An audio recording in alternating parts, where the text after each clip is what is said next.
Close your eyes for a moment. Imagine water, not a river, not a lake, not the ocean on a calm summer afternoon when the light sits on the surface like scattered gold and children play at the edges, and everything feels safe and endless in the way that only summer afternoons can feel.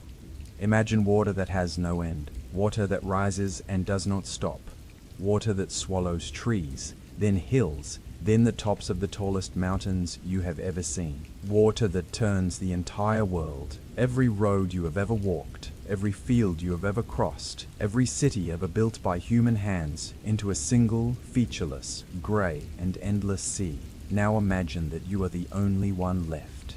You and a handful of people you love and whatever you managed to carry before the water came. A few animals, some grain, the memory of everything that used to exist. Everything else, every city, every temple, every library, every grave, every monument, every small and ordinary thing that made the world feel like home, gone, submerged, silent beneath fathoms of cold dark water that shows no sign of ever receding.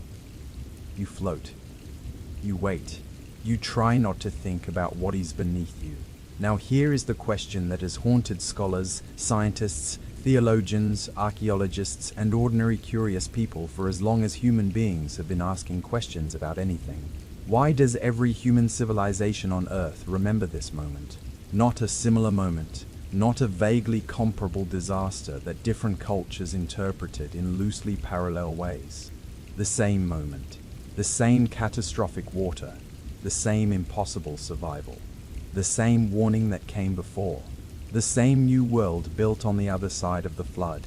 Over 200 cultures, separated by oceans, by mountain ranges, by deserts and ice fields, and thousands of years of completely isolated development, all carry the memory of a great flood, a world-ending deluge that erased everything and left only a handful of survivors to begin again.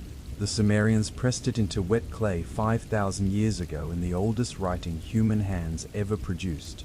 The Hebrews carried it through the desert for generations before anyone wrote a single word of it down, passing it from mouth to ear to mouth again across centuries until it found its way into the pages of the most widely read book in human history.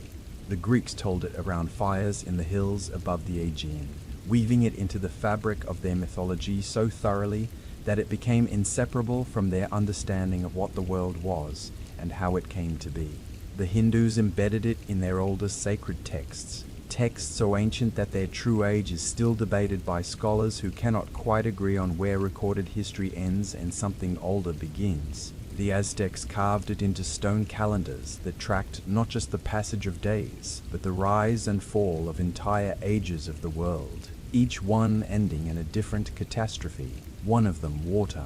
The Aboriginal Australians sang it into their oldest oral traditions, so old, so carefully maintained across so many generations, that researchers have begun to suspect they preserve accurate geographical memories of events that happened not hundreds but thousands of years ago. Tens of thousands in some cases.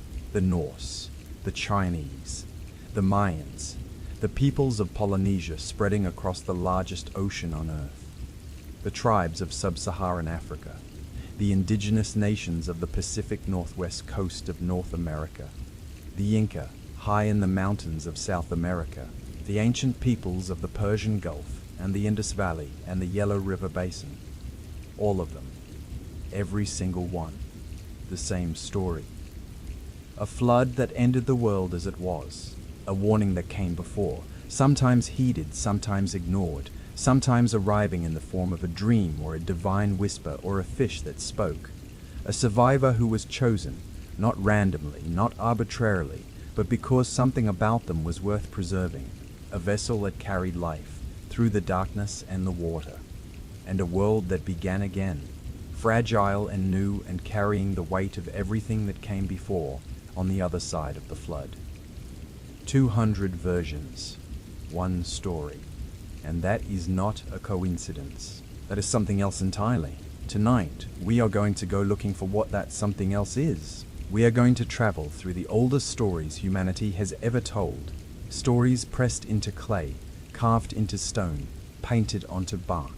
spoken into the ears of children who would grow old and speak them into the ears of their own children, across distances of time and space that are almost impossible to fully comprehend. We are going to sit inside those stories, one by one, and listen to what they are actually saying beneath the surface, beneath the gods and the vessels and the birds sent out over the water, beneath the specific details that vary from culture to culture, beneath all the ways that different peoples dress the same essential truth in the clothing of their own cosmologies and their own fears. And by the end of this journey, wherever this night finds you, whatever brought you here, you will understand something about the human race that most people never stop long enough to consider. That we share a memory, a deep, ancient, pre-civilizational memory that runs beneath every language and every religion and every cultural division that human beings have ever constructed to separate themselves from one another. Something that happened, something real enough and terrible enough and transformative enough that every branch of the human family tree, no matter how far it spread across the surface of this earth, no matter how many generations passed, no matter how completely it lost contact with every other branch, kept the story alive, kept passing it down, in clay, in stone, in song, in scripture, in the quiet voices of grandparents telling children what the world once was and what it cost to survive it. So settle in, find a comfortable position, let the day go. This story is going to take a while. All the best ones do. We begin not with Noah, not with the Bible, not with the story that most people raised in the Western world encountered first, the one with the ark and the 40 days and 40 nights and the rainbow covenant at the end. We will get there. That story deserves its own careful attention and it will receive it. But we do not begin there because that is not where the story begins. We begin in the dust. Specifically, we begin in the dust of what is now southern Iraq, a flat, sun-scorched, river-threaded landscape between two great rivers that the ancient Greeks would later call Mesopotamia, the land between the waters. The Tigris and the Euphrates, flowing south and southeast from the mountains of what is now Turkey and Syria, spreading across the flat plain, depositing the rich dark silt that made this region one of the most fertile on earth, before emptying finally into the Persian Gulf. It is here, in the alluvial flatlands between those two rivers, sometime around 5,000 years ago, give or take a century, history at this distance being more of an approximation than a precision, that human beings first pressed a stylus into wet clay and began to write things down in a systematic way. And among the very first things they chose to write down, among the earliest subjects that the human mind decided were important enough to preserve in permanent form, was the story of the flood. The civilization was Sumer, one of the oldest literate civilizations in human history, possibly the oldest, depending on how you define your terms and which archaeologist you ask. They built cities, real cities, with streets and temples and administrative districts and populations in the tens of thousands, at a time when most of the world was still organized into small, scattered agricultural settlements with no writing, no monumental architecture, and no bureaucracy.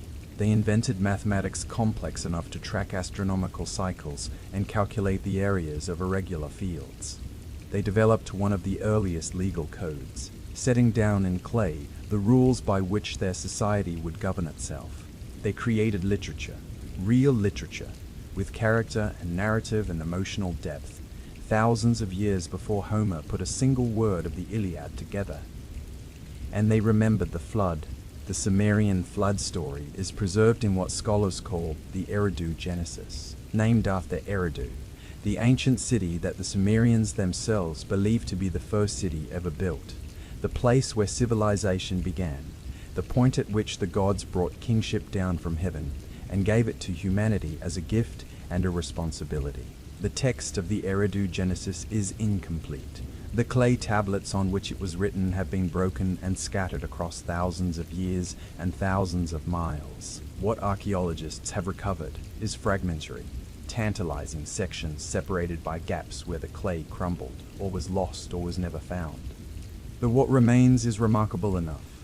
In the Sumerian telling, the world already has cities, kingship has already descended from heaven. Human civilization is already underway, already accumulating the complexity and the noise and the density that will eventually become the problem. Because the gods, in the Sumerian account, have decided to send a flood to destroy what they have made. The reasons are not entirely clear from the surviving text. This is one of the gaps, one of the places where the clay gave out and took the explanation with it. But from related Sumerian and Babylonian texts, scholars have pieced together the general picture. Humanity has become too numerous, too loud. The noise of human civilization, the sheer relentless sound of hundreds of thousands of people living and working and arguing and celebrating, has begun to disturb the sleep of the gods. Enlil, the great god of wind and storm and the earth, cannot rest. And a god who cannot rest is a god who will eventually do something drastic. The decision is made. The flood will come. Humanity will be erased, and the world will be returned to the quiet that existed before the first city was built. But one god refuses to let the destruction be total. His name is Enki, the god of wisdom, the god of fresh water and the underground aquifer, the god who, more than any other in the Sumerian pantheon, seems to genuinely care about what happens to human beings, who advocates for them, who tricks and maneuvers on their behalf when the other gods have given up on them or grown tired of them or simply decided they have become more trouble than they are worth.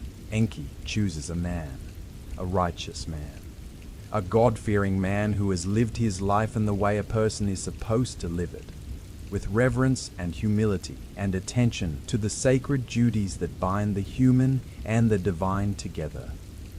His name is Zosudra. In Sumerian, the name carries meanings that cluster around the concepts of life, prolonged and life preserved. He who extended life. He who saw life continue when it had every reason to stop. Enki cannot warn Zosudra directly. There are rules among the gods, oaths that bind even Enki to silence on matters the divine council has decided. So Enki finds another way. He goes to the wall of Zosudra's house, a wall of reeds, light and porous, the kind of wall that a house near the river would be built from, and he speaks to the wall itself. He tells the wall what is coming. He describes what the gods have decided, and what the consequences will be. And Zoosudra, lying awake in the darkness, just on the other side of that thin wall of reeds, hears every word, the instruction, as Zoosudra receives it through the wall and through the uncertain boundary between sleep and waking, between the human and the divine, is essentially this: build something that floats, make it large, stock it with everything living, and be ready when the water comes.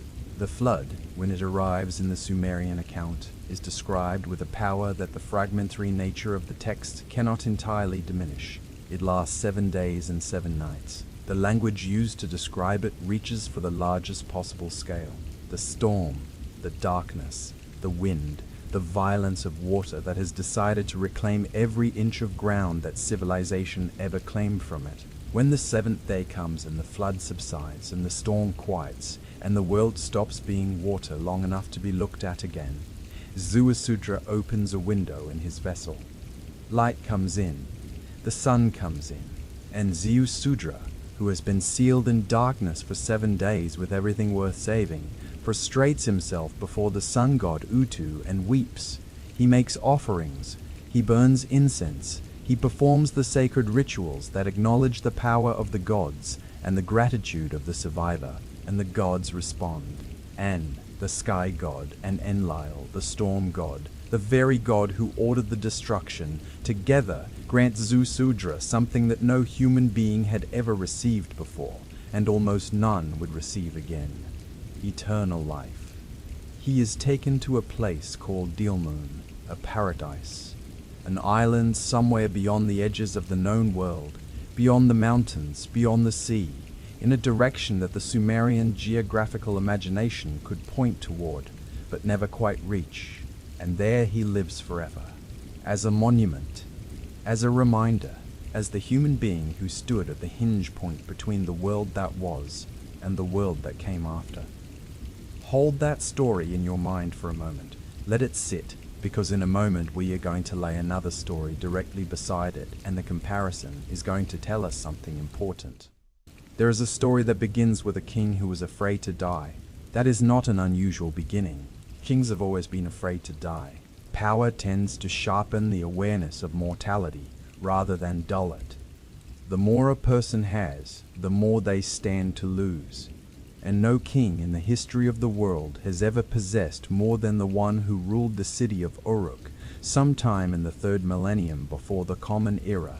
His name was Gilgamesh, and the story that bears his name is one of the most extraordinary things that human beings have ever written down. The Epic of Gilgamesh is among the oldest complete works of literature ever discovered. It predates Homer by more than 1,000 years. It predates the oldest books of the Bible in their written form.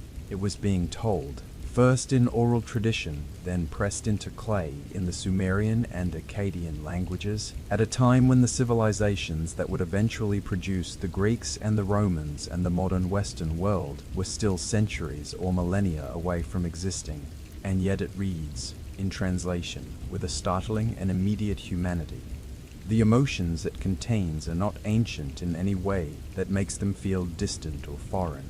They are the emotions of right now, the grief of losing someone you love, the terror of understanding for the first time, really understanding in your body and not just your mind that you are going to die, the desperate, furious, ultimately heartbreaking search for a way out of that truth. Gilgamesh was a king.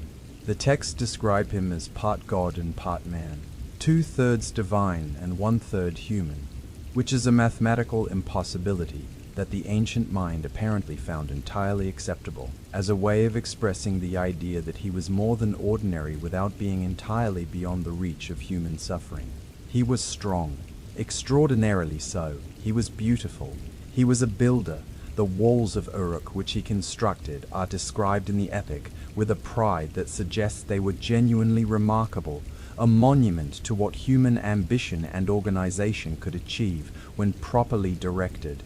But he was also, at least in the early sections of the epic, a difficult king. Restless, excessive. The kind of ruler whose energy and appetite, untempered by anything, became a burden to the people he was supposed to protect and serve. So the gods created someone to balance him. His name was Enkidu, and he was everything that civilization was not. Wild, natural, formed from clay and divine breath and raised among animals on the open steppe, innocent of every human custom and human hierarchy and human need for status and dominance. He ran with the gazelles. He drank at the watering holes with the lions. And when Gilgamesh and Enkidu finally met, after a series of events involving a temple priestess and a long process of Enkidu's gradual introduction to human life and human pleasures, they fought. Of course they fought. Two beings of that magnitude, meeting for the first time, could not have done anything else. They fought to a standstill. And in the moment of that standstill, something shifted. The epic describes it with a simplicity that is more moving than any elaborate description could be. They looked at each other and recognized something. And from that recognition, the greatest friendship in ancient literature was born. They had adventures together. They killed monsters together. They went to the great cedar forest and slew the fearsome giant Humbaba who guarded it, over the objections of the god Enlil who had placed Humbaba there. They killed the bull of heaven that the goddess Ishtar sent against them in fury after Gilgamesh rejected her advances with an insult so thorough and so specific that it reads, even in translation, as genuinely devastating. They were magnificent together, unstoppable, the kind of partnership that makes the world feel larger and more possible than it did before. And then Enkidu got sick. He had offended the gods, they both had, with the killing of Humbaba and the bull of heaven, and the gods decided that one of them must die. They chose Enkidu. And Enkidu, who had been wild and free and untouchable by anything civilization could throw at him, wasted away in a sickbed in the city of Uruk over 12 long days, while Gilgamesh sat beside him and refused to believe what was happening. When Enkidu died, Gilgamesh did not handle it well. This is an understatement. He wept for 7 days and 7 nights. He refused to allow the body to be buried, walking around it, talking to it, waiting, the epic implies, for some sign that this was not permanent, that it could be undone, that the finality of it was somehow negotiable. And then the body began to decompose, and Gilgamesh finally understood. What he understood was not just that Enkidu was dead. What he understood, with a force that reordered everything in him, was that he himself was going to die. That the divine portion of his nature, the 2/3 that came from the gods, was not enough to protect the 1/3 that was human. That death was coming for him too, inevitably, inescapably. And that everything he had built, everything he had accomplished, everything he was, would eventually be taken by the same darkness that had taken Enkidu. He could not accept this. He left Uruk. He abandoned his walls and his throne and his responsibilities, and he went out into the wilderness, wearing the skins of the animals he killed, becoming increasingly wild himself as he traveled further from civilization and further into the terrifying question of what death meant and whether anything could be done about it. He was looking for Utnapishtim.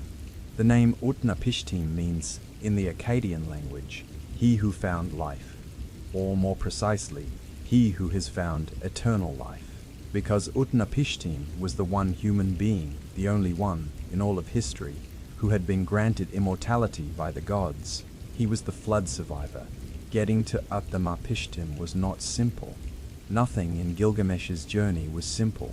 He had to pass through the mountains at the edge of the world, mountains called Mashu, whose peaks held up the sky and whose roots reached down into the underworld, guarded by terrifying scorpion people who looked at him with their gaze that was death, and somehow did not kill him because something in his nature, that divine 2/3, could withstand what would have destroyed any ordinary person. He had to travel through 12 leagues of complete darkness, the tunnel through which the sun passed every night on its journey from one side of the world to the other, a darkness so absolute that there was no front and no behind, no up and no down, only the endless forward motion of a man who had decided he would rather face any darkness than stop moving.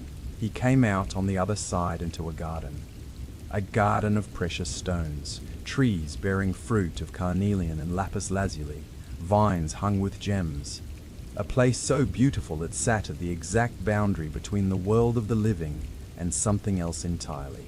And then he reached the waters of death. The waters of death were exactly what they sounded like, a body of water that could not be crossed in any ordinary way, because touching those waters meant death, immediate, final. The kind of death that not even 2/3 of divinity could negotiate with. He found a man there, Urshanabi, the ferryman of Utnapishtim, the one being who could cross the waters of death safely, and after some complications that the epic describes with a certain dark humor, Gilgamesh, in his wildness and his rage, manages to destroy the very tools that would have allowed safe passage, and has to improvise an alternative using 300 punting poles cut from the forest. Urshanabi agrees to take him across, and finally, on the other side of all of this, the darkness and the garden, and the waters of death, and the long impossible journey of a man who could not accept that anything was impossible, Gilgamesh stands before Utnapishtim, who is, by all appearances, completely ordinary. This is one of the most interesting moments in the entire epic. Gilgamesh has crossed the ends of the earth. He has walked through darkness and past death itself, and the man he finds on the other side looks like any other man. He is not glowing. He is not surrounded by divine light.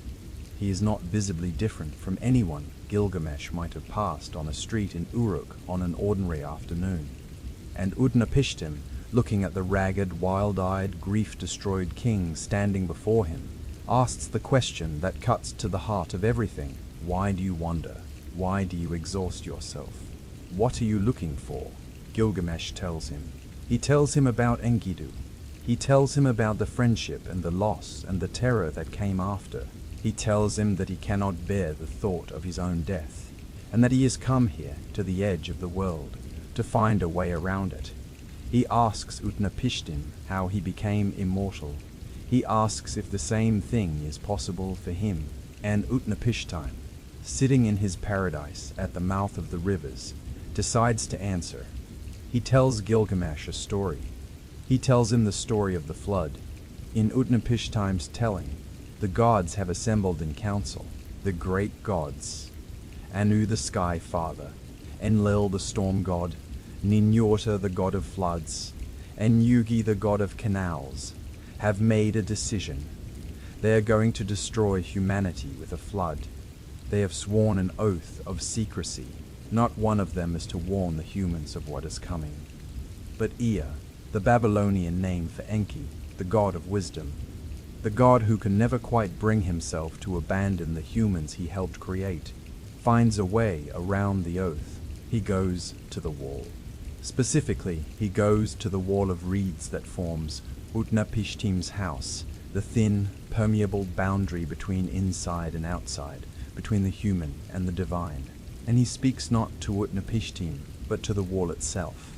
He addresses the wall directly, as though it were a living thing, as though the architecture of a reed house were capable of receiving a divine message and passing it on.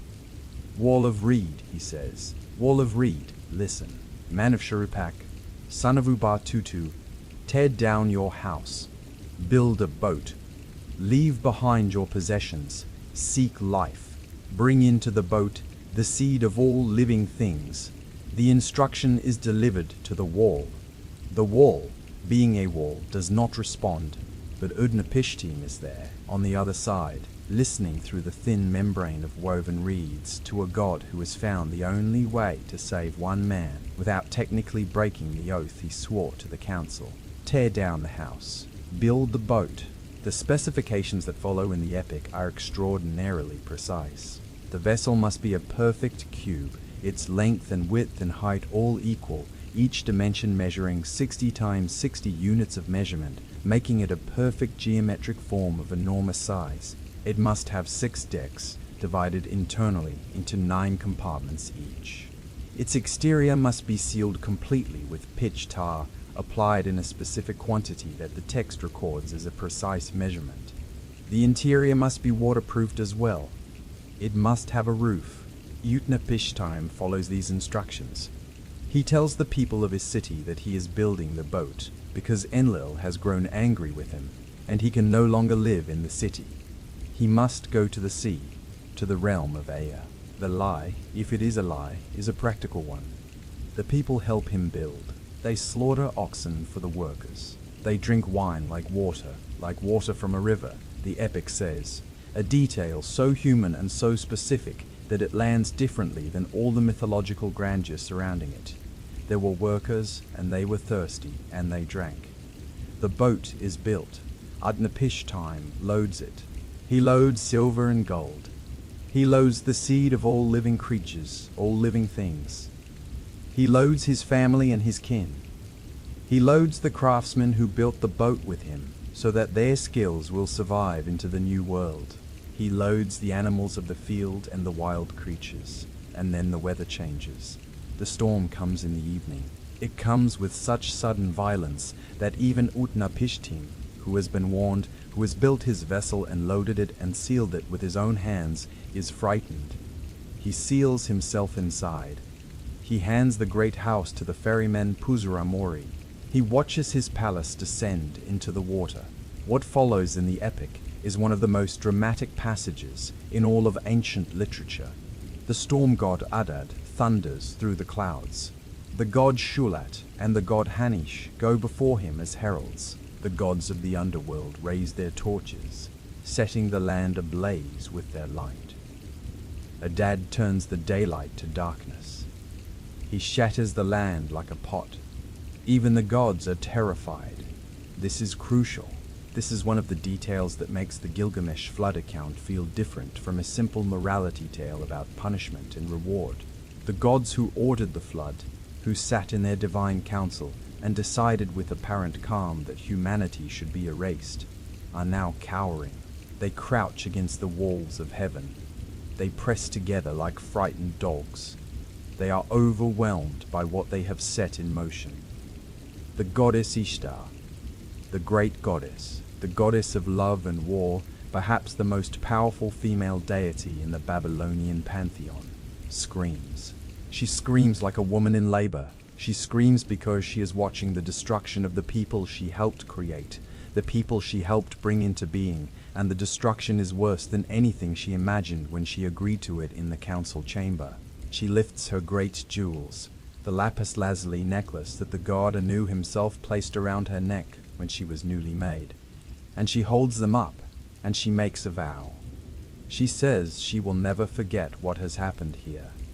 These days will be remembered. She will always remember the days of the deluge. For 6 days and 7 nights the storm rules. The wind, the flood, the tempest beat down the land. On the 7th day, the storm quiets. The sea calms. The flood subsides. Utnapishtim opens a porthole in his vessel and looks out. Silence. Total, absolute, world-emptied silence. The landscape is flat as a rooftop, the epic says. All of humanity has returned to clay. Utnapishtim weeps. He sits down. He weeps. And then he looks for land. The boat has come to rest on a mountain, Mount Nimush, sometimes called Mount Nissa, a peak somewhere in what is now northern Iraq or the Zagros Mountains of Iran. The mountain holds the boat fast for 6 days, refusing to let it be swept away again. On the 7th day, Utnapishtim releases a dove. The dove goes out, circles, finds no resting place, and returns. He releases a swallow.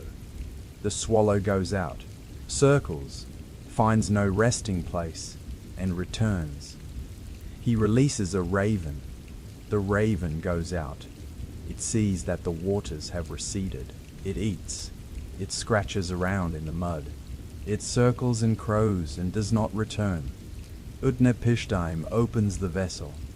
He releases everything inside. He pours libations on the peak of the mountain. Wine and beer and oil and incense, setting out 7 and 7 ritual vessels, heaping up reeds and cedar and myrtle beneath them and burning them in offering. The gods smell the sweet smoke, and the gods who have not eaten in 7 days, because there has been no one alive to make offerings, because the people who fed the gods through their sacrifices and their prayers are all dead, all returned to clay. The gods gather around the sacrifice like flies, like flies. The epic uses that image deliberately, unflinchingly. The great gods of heaven, the beings who ordered the destruction of humanity, are so hungry after 7 days without worship that they cluster around one man's cooking fire like insects around meat. And then Enlil arrives. Enlil, who ordered everything. Enlil, who could not sleep for the noise of humanity and decided the solution was silence, permanent and total. Enlil arrives at the mountain where the boat is landed, and he sees the boat, and he understands immediately that someone survived, and he is furious. Has some living soul escaped? He demands. No man was supposed to survive the destruction, and Ea, Enki, speaks up. He defends himself, and he defends his choice with an argument that is remarkably sophisticated for a piece of mythology 5,000 years old. He says essentially that punishing the innocent along with the guilty is not justice, that if the gods wanted to punish specific wrongdoers, there were ways to do that. A lion, a wolf, a famine, a plague, ways that could be targeted, that could reach the guilty without erasing everyone. The flood was indiscriminate, Ea argues, so the survival of one righteous man is not a violation of justice. It is the correction of an injustice. Enlil listens. The epic does not record his response in any detail. There is no moment of dramatic capitulation, no thundering acknowledgement that Ea was right. There is simply action. Enlil comes aboard the boat. He takes Utnapishtim by the hand. He takes his wife by the hand. He makes them kneel before him. He touches their foreheads and blesses them. He speaks. Utnapishtim was mortal, he says. Now Utnapishtim and his wife shall be like gods. They shall live in the far away, at the mouth of the rivers, forever. And they do. They live at the place where Gilgamesh finds them, the paradise at the edges of the world, separated from the land of the living by the waters of death that cannot be crossed without the ferryman's help. They are the terminus of Gilgamesh's journey. They are the answer to his question about immortality. And the answer, as Utnapishtim makes clear in the rest of their conversation, is essentially no. Gilgamesh cannot become what Utnapishtim became. The circumstances that created Utnapishtim's immortality were unique. The gods are not going to flood the world again just to give one grief-destroyed king a chance to survive it and earn eternal life. The assembly of the gods sat and decided to give Utnapishtim life. Utnapishtim tells him, the assembly of the gods is not going to sit again for Gilgamesh. He offers Gilgamesh a consolation, the story of a plant at the bottom of the sea. A plant called something like He Who Is Old becomes young again. A plant with thorns that will cut Gilgamesh's hands as he retrieves it, but that will restore his youth when he eats it. Gilgamesh dives for it. He retrieves it. He bleeds for it. He carries it out of the water, and a snake steals it while he sleeps. The snake sheds its skin and is renewed. Gilgamesh has nothing. He goes back to Uruk. He has nothing to show for his journey except the journey itself. He has not found immortality. He has not found a way around death. He has found only the story of a man who survived the end of the world and was given forever as a reward, and the knowledge that he himself will not be given the same. But he has Uruk. He has the walls he built. He walks Urshanabi, the ferryman, around the city and shows him the walls and the temple and the gardens and the orchard, and points out that these things are permanent in a way that he is not. The epic ends there, more or less, with a king who learned to accept what he could not change, with walls that will outlast the man who built them, with the story of the flood already ancient and already essential, embedded in the heart of the oldest literature humanity ever produced. Now, before we leave Mesopotamia and begin our journey across the world, I want to pause on something. The flood story in the Epic of Gilgamesh was not discovered until 1872. That is when a British museum scholar named George Smith, working through the collection of clay tablets that had been excavated from the ruins of the ancient Assyrian city of Nineveh, found a tablet that contained a flood narrative so strikingly similar to the biblical account of Noah that when he read it in the reading room of the British Museum, surrounded by other scholars, he reportedly became so agitated that he stood up from his seat and began pacing around the room. The discovery sent shockwaves through the Victorian world. It raised immediately the question that has never fully been answered since. Did the biblical flood story come from the Mesopotamian account? Were Noah and Utnapishtim versions of the same original story? Did the Hebrew people, during their long historical entanglements with Mesopotamian civilization, including the Babylonian captivity, during which Jewish scholars and scribes lived in Babylon for decades, absorb this ancient narrative and make it their own? Most scholars today believe the answer is yes, at least in part. The parallels are too specific to be coincidental. The divine warning given to one righteous man, the construction of a vessel to specific divine specifications, the loading of animals, the birds sent out to find land, the offering made on a mountaintop after the waters recede, the covenant established between the survivor and the divine power that sent the flood. But here is the thing about that conclusion that is both satisfying and insufficient. It explains the relationship between the Mesopotamian and biblical accounts. It does not explain why the same story appears in India, in China, in Greece, in the Americas, in Australia, in sub-Saharan Africa, in the Pacific Islands. None of those traditions borrowed the story from Babylon. None of those cultures had the kind of contact with ancient Mesopotamia that would explain the transmission of a specific narrative from one civilization to the other.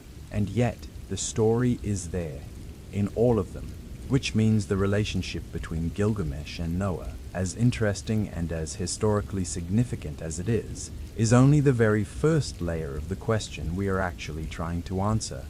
The deeper question is not how the Babylonian and biblical stories are connected to each other. The deeper question is why the story exists everywhere. And to begin answering that question, we have to leave Mesopotamia behind and start traveling. We travel east now, far east of Mesopotamia, across the great Iranian plateau and the mountain ranges that separate the river valleys of the ancient Near East from the vast subcontinent beyond them. We cross into the world of the Indus Valley, into the land watered by rivers that carry snowmelt from the Himalayas down through the plains and into the sea. We enter the world of the oldest continuous religious tradition on earth, the Hindu tradition, and we find the flood waiting for us there too. The story appears in multiple places across the vast body of Hindu sacred literature. In the Shatapatha Brahmana, one of the ancient prose texts that accompanies and explains the Vedas, the oldest layer of Hindu scripture. It appears in the Mahabharata, the great epic that is among the longest poems ever written in any language. It appears in the Puranas, the vast collections of mythological and cosmological narrative that form the connective tissue of Hindu religious understanding across thousands of years. The details shift slightly between these different tellings. The name of the survivor is consistent. The essential shape of the story is consistent, but the texture of it, the specific details and the theological framework evolve across the different texts in ways that make the Hindu flood tradition richer and more layered than a single simple narrative. The survivor's name is Manu. Manu was one of the most important figures in Hindu cosmological thinking. His name is related to the Sanskrit word for man, for humanity, for the thinking being, the same root that gives us the English word human, and that connects across the Indo-European language family to the German Mensch and the Latin Homo in ways that linguists have traced across thousands of years of language development. Manu is, in a very real sense, the archetypal human, the template from which all human beings are derived. The first man, not in the simple sense of being the first person born, but in the deeper sense of being the defining example of what a person is. There have been many Manus in Hindu cosmological thinking. The universe operates in vast cycles of time, enormously long periods called kalpas and manvantaras, cycles within cycles, ages of the world that make the human lifespan look like the blink of an eye compared to the full sweep of cosmic time. Each great cycle has its own Manu, its own archetypal human, its own flood story. The version most commonly told begins with Manu performing his morning ritual ablutions, washing his hands in a river as a pious and properly observant man would do, beginning his day with the kind of purification that connects the human body to the sacred rhythms of the world, and a fish swims into his hands. This is worth stopping on for a moment. The image is very specific and very humble, not a vision, not a thunderclap, not a divine voice speaking from a cloud or a dream that fills the entire night sky with divine imagery. A fish, small enough to swim into a man's cupped hands while he is washing up in the morning. The divine intervention, when it comes small. The fish speaks. It asks Manu to save it from the larger fish that would eat it if it remained in the river. It is vulnerable. It needs protection. And Manu, being the kind of person he is, pious, careful, attentive to his duties, takes it home. He keeps the fish in a clay jar. He tends it. He feeds it. He pays attention to it the way he pays attention to everything, with the steady, unhurried care of a man who understands that the small things matter. But the fish grows. It outgrows the clay jar. Manu moves it to a larger vessel. It outgrows that. He moves it to a cistern. It outgrows the cistern. He carries it to a lake. It outgrows the lake. And finally, because there is nowhere else, he carries it to the ocean. And at the ocean's edge, before the fish slips beneath the waves and disappears into the vast deep, it turns to Manu and reveals itself. It is Matsya, the fish avatar of Vishnu, the great preserver god, the divine principle of maintenance and protection, and the preservation of all that is good and worthy in the universe. And Matsya tells Manu what is coming: a great flood, a pralaya, the Sanskrit word for the dissolution of the world at the end of a cosmic cycle, a word that carries within it the sense of something returning to its original state, the way water returns to the sea. Everything will be submerged. Everything that exists will be reclaimed by the waters from which it originally emerged, but Manu will survive if he does what he is told. Build a boat, Matsya instructs him. Stock it with the seeds of all living things. Bring the 7 great sages, the Saptarishi, the divine teachers who carry the knowledge of the Vedas and the sacred wisdom that makes civilization possible, aboard with you, and tie a rope to my horn. When the flood comes, I will pull you to safety. Manu does all of this. He builds the boat. He gathers the seeds. He brings the sages aboard. He waits. The flood comes. The sky opens. The rains that fall are not the rains of a season or a storm, but the rains of dissolution. Water returning to water, the boundary between the atmosphere and the ocean ceasing to exist, the world becoming a single undifferentiated expanse of water in every direction. And Matsya appears, enormous now. The fish that once swam into a man's cupped hands during a morning ablution has grown to a size that fills the ocean, a size that matches the scale of what is happening. Manu throws the rope over the great horn that rises from the fish's head, and Matsya pulls. Through the flood, through the darkness, through the dissolution of everything, Matsya pulls the boat northward, pulling it toward the highest peaks of the Himalayas, the highest mountains in the world. Mountains whose summits reach so far into the sky that they belong partly to the heavens. And when the waters finally recede, the boat comes to rest there, on the mountain, on the roof of the world. Manu survives. He is alone, or rather he is alone with the 7 sages and the seeds of all living things. But he is the only ordinary human being, the only man who is simply a man rather than a divine sage or an avatar or a vehicle of cosmic preservation. He performs rituals, he makes offerings, he pours oblations into the sacred fire, and speaks the prayers that are the proper response to survival, not just gratitude, but the recommitment to the sacred duties that bind human beings to the divine order. And then, from the ritual offerings he performs, a woman is born. Different texts describe this differently. In some, she emerges from the oblations themselves, formed from the sacred substances that Manu pours into the fire. In others, she is sent to him directly by the gods. In some versions, she presents herself as the daughter of Manu, a formulation that later commentators have tied themselves in considerable theological knots trying to interpret. But across all the versions, the essential point is the same. From Manu and this woman, the new human race descends. Every person alive today, in the Hindu understanding of these texts, is descended from Manu. The word for human being in many Indian languages reflects this. The Sanskrit Manushya, meaning of Manu, of the human prototype, of the one who survived. We are all his children. Now there are scholars who have argued that the Hindu flood story was borrowed from Mesopotamia, that at some point in the long and complex history of cultural exchange between the ancient Near East and the Indian subcontinent, the story of Zusudra or Utnapishtim made its way east and was absorbed into the Hindu tradition, acquiring Manu's name and the fish avatar of Vishnu and the specific texture of Indian cosmological thinking in the process. This is possible. Trade routes between Mesopotamia and the Indus Valley existed as early as the 3rd millennium BCE.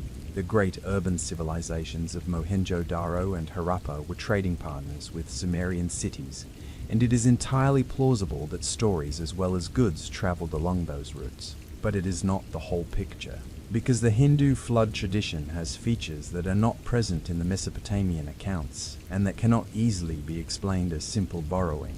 The fish avatar, the cosmic framework of Pralaya and the cycles of time, the role of the Saptarishi as preservers of sacred knowledge, the specific detail of the seeds of all living things, which appears in Mesopotamian accounts but with a different emphasis and a different meaning.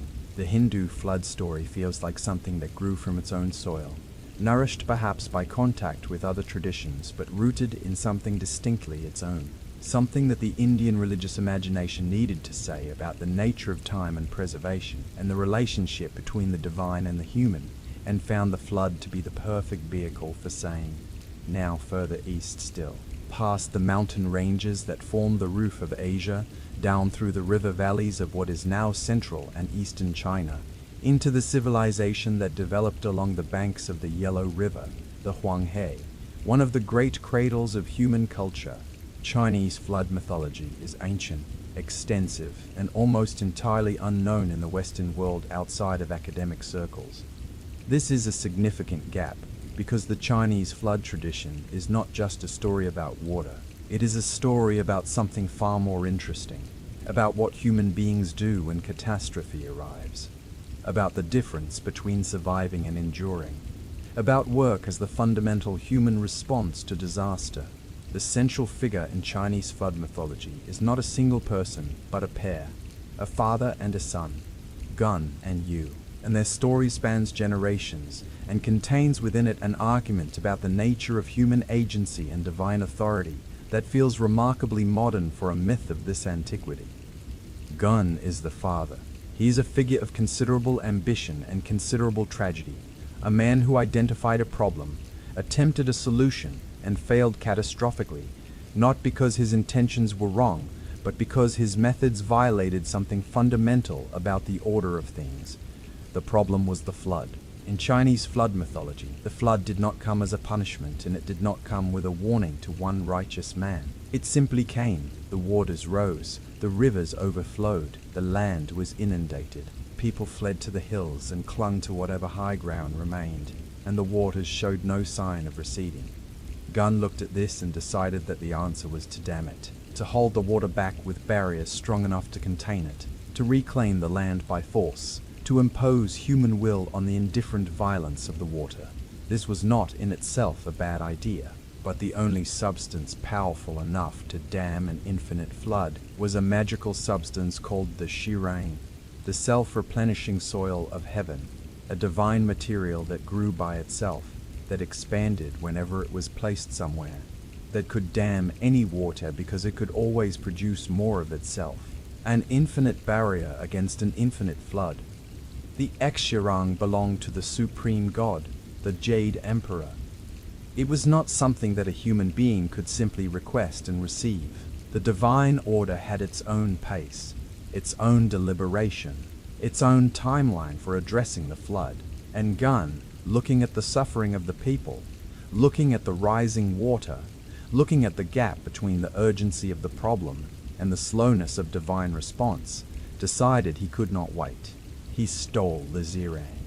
He went to heaven or to wherever the divine substance was kept, and he took it without permission and brought it back to the flooded world and began building dams. And for a time, the texts suggest a period of 9 years, though the number is likely symbolic rather than literal. The dams worked. The water was held back. Land was reclaimed. People returned to the plains. But 9 years was all he could manage. The dams failed. The flood returned. The Chirang, taken without permission, without the divine sanction that would have made it truly effective, could not hold forever against a flood of this scale, and Gun was executed. The Jade Emperor, or in some versions, Shaun, the great sage king who was then ruling, had him killed for his theft. His body was preserved by supernatural means, neither decomposing nor returning to the earth, held in a state of suspension that the texts describe in ways that suggest it was not entirely death, more like a pause, a waiting. 3 years after his execution, something emerged from his body, a son, Yu. The birth of Yu from the preserved body of his failed father is one of the most striking images in all of Chinese mythology. There is something in it that feels like a statement about inheritance, about the way a child carries both the gifts and the failures of the parent, the way a second generation begins from the exact point where the first generation ended. Gun failed. Yu begins from that failure. He inherits the problem and the responsibility and the reputation and the grief of a father who tried and was destroyed. And Yu succeeds where his father could not. But not by stealing divine substances, not by working around the divine order or taking shortcuts that violate the fundamental rules. Yu succeeds by doing what is perhaps the most unmythological thing that any figure in any flood story anywhere in the world does. He goes to work. The Jade Emperor, taking pity on Yu or recognizing in him something that Gun lacked, gives him the Shirong legitimately. But Yu does not simply build dams with it. He realizes that dams alone cannot solve the problem. The water has to go somewhere. You cannot simply hold back an infinite flood forever. You have to give it a path, a direction, a way to move from where it is to where it causes less harm. So Yu digs. He digs channels. He redirects rivers. He reshapes the land itself, creating pathways for the water to flow from the flooded plains into the sea, working with the natural contours of the earth rather than simply forcing barriers against the water's movement.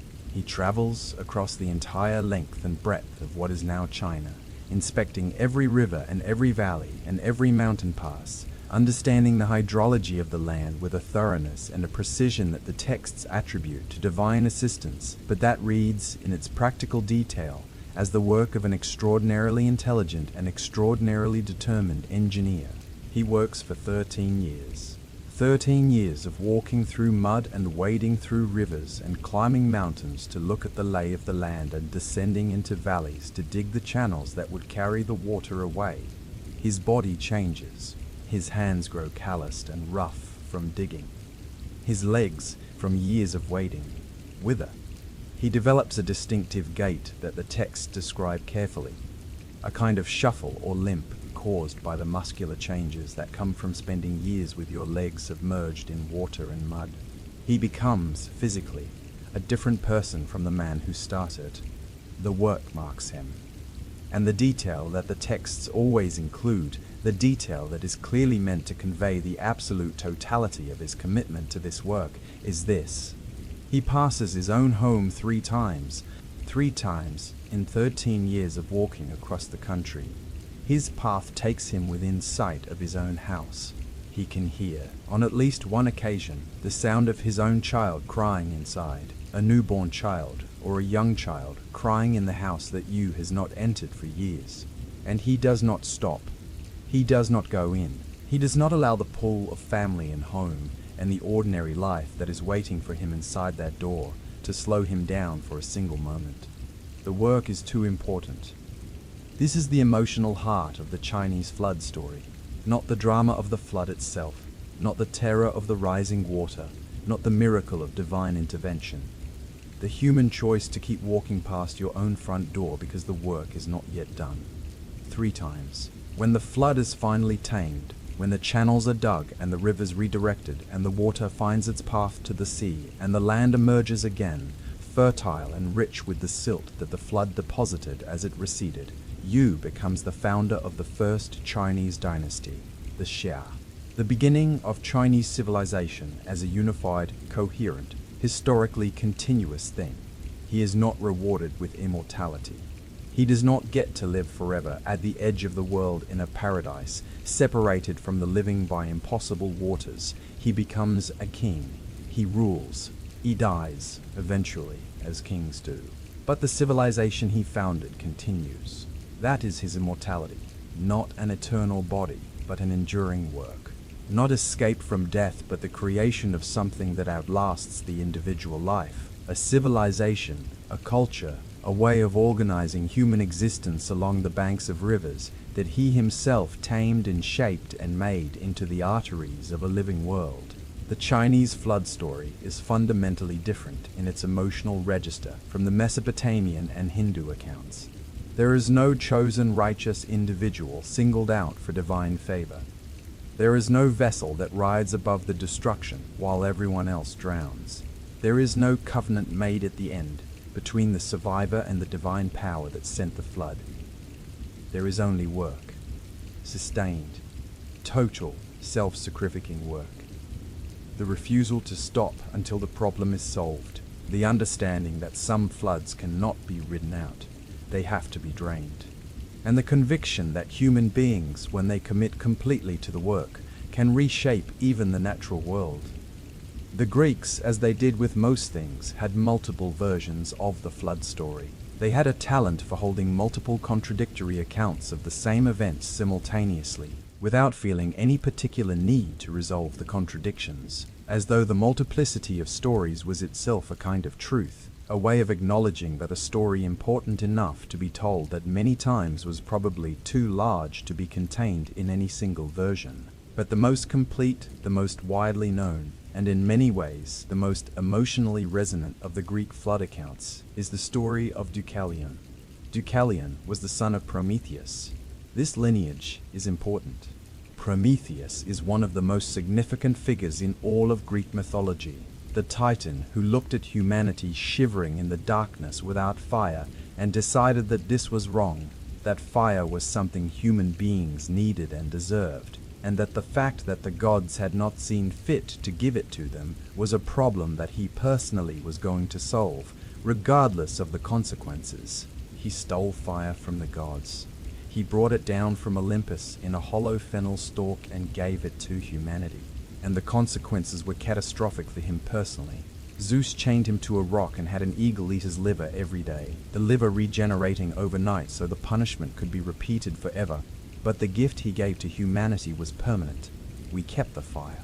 Deucalion is born into this lineage, the son of the Titan who sacrificed everything for human beings. And when Zeus decides to destroy those human beings, when the king of the gods looks down at the earth and sees what humanity has become, and decides that what he sees is not acceptable, it is Prometheus who warns his son. Even chained to a rock, even with an eagle eating his liver, he finds a way to get a message to Deucalion. The reason for Zeus's decision to send the flood varies across different Greek sources. In some accounts, it is the general wickedness of humanity, a civilization that has strayed so far from anything resembling virtue that Zeus, looking down, simply cannot find a reason to let it continue. In Ovid's Latin retelling, which is not Greek but draws on Greek sources, there is a specific episode that crystallizes the problem.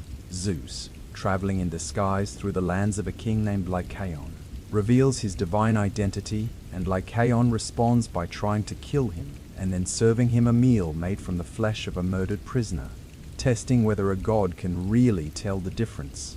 Zeus can tell the difference, and Lycaon is turned into a wolf, the first werewolf in some readings, and Zeus returns to Olympus and convenes a council of the gods and announces his decision. The earth is to be cleansed.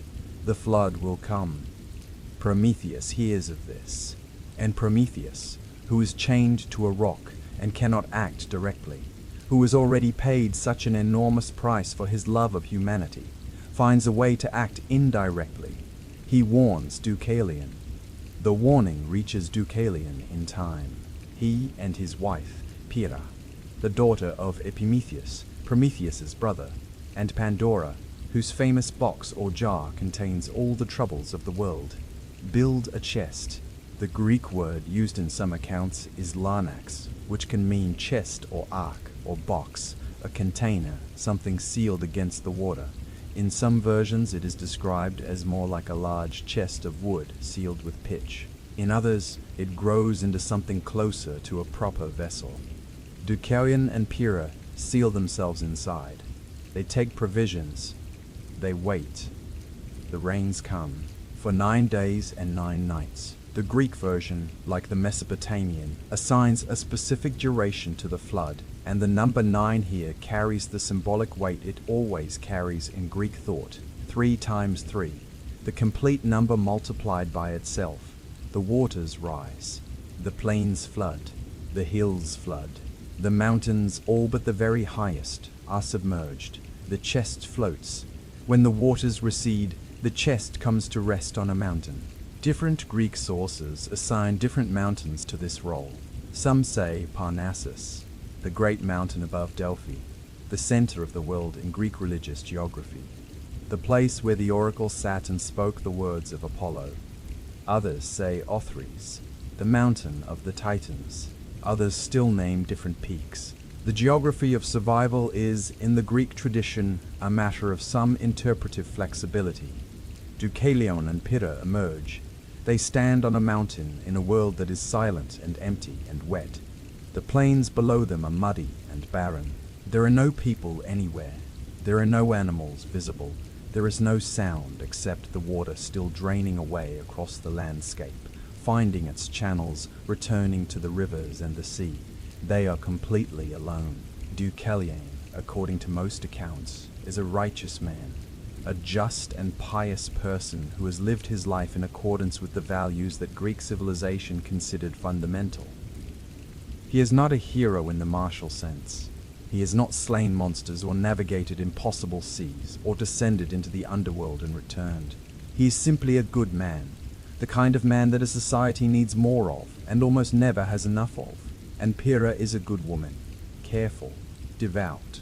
The texts describe her as deeply pious, perhaps the most pious woman in the world before the flood, which may be part of why she is the one who survives it.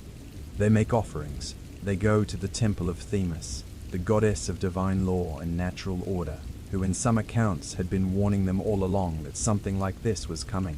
And they pray. They ask for help. They ask for guidance. They ask how they are supposed to begin again from nothing.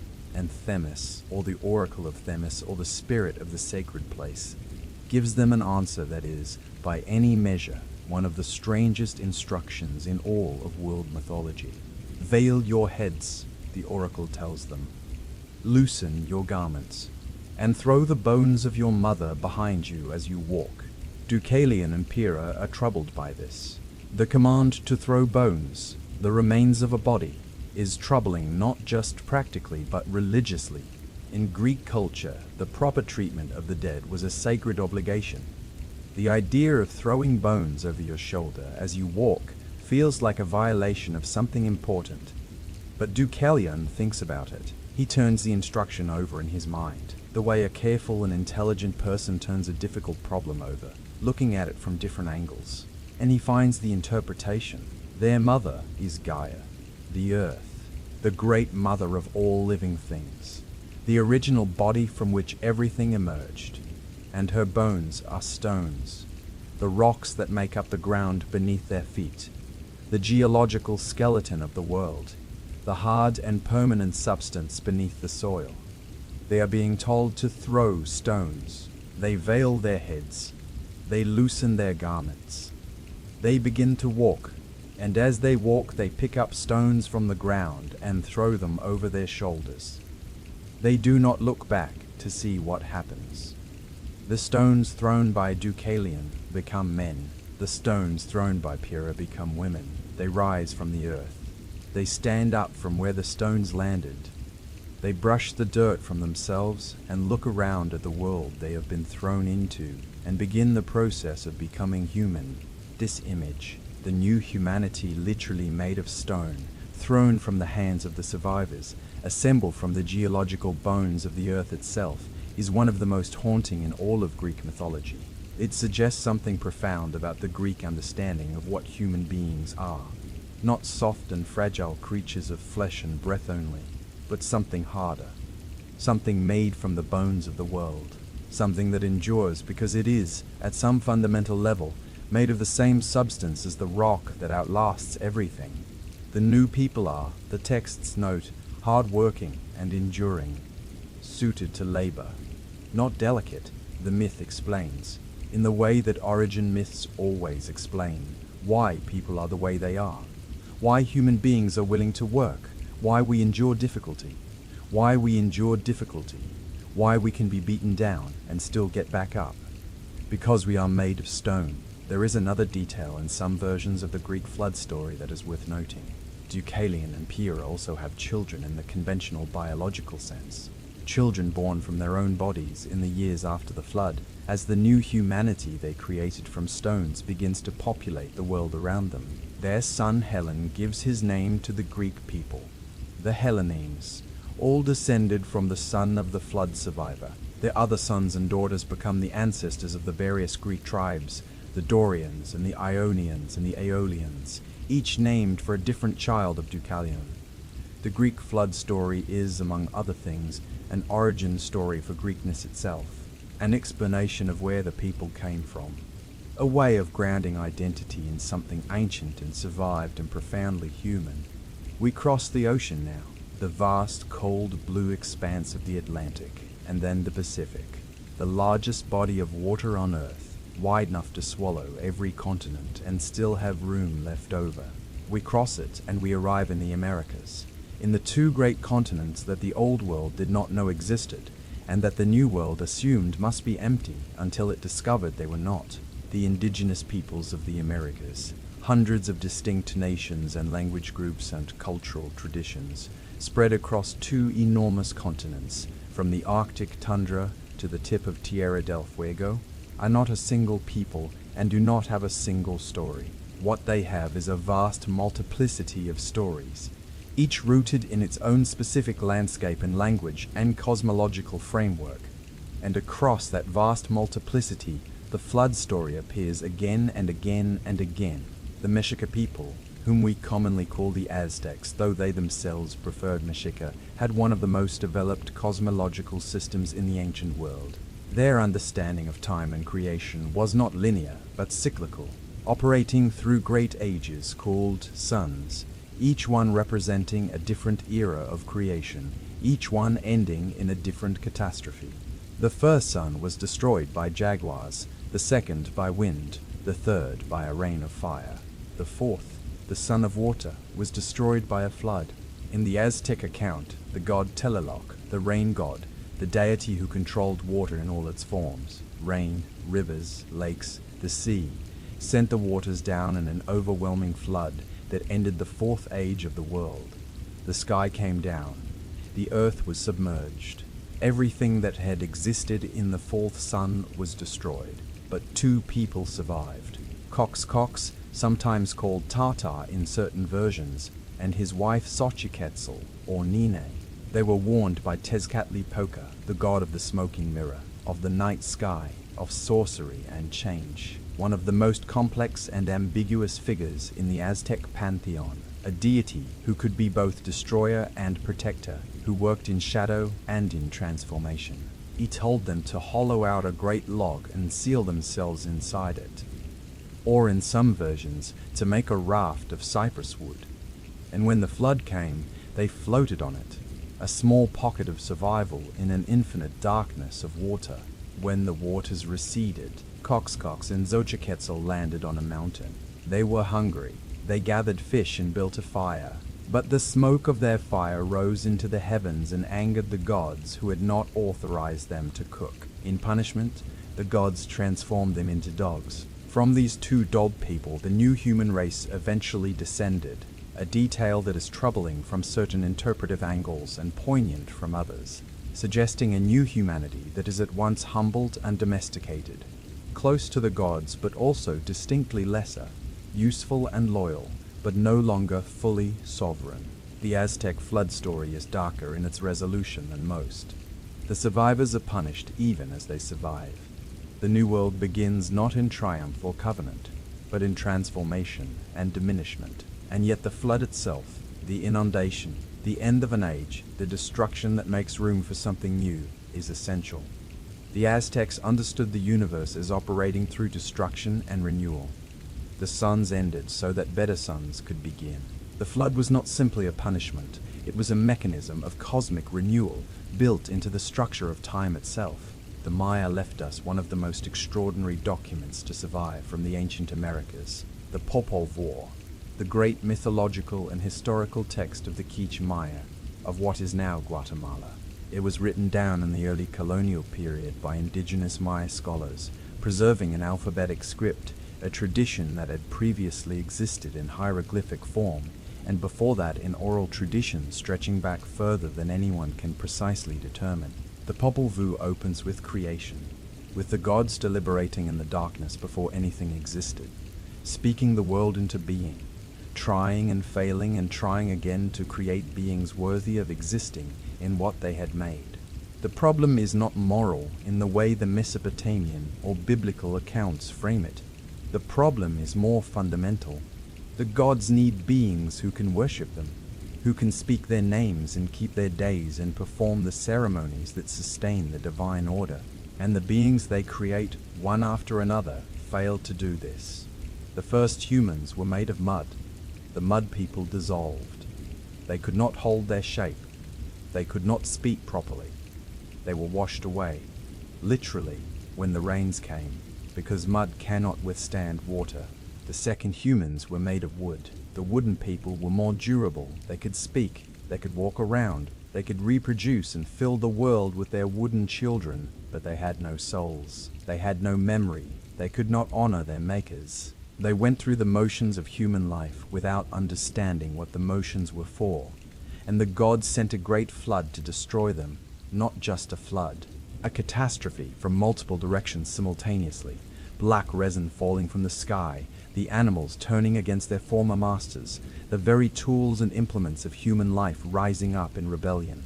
The wooden people had used their dogs and their turkeys and their grinding stones and their cooking pots without gratitude, without acknowledgement, and now those things rose against them with the full memory of every indignity they had suffered.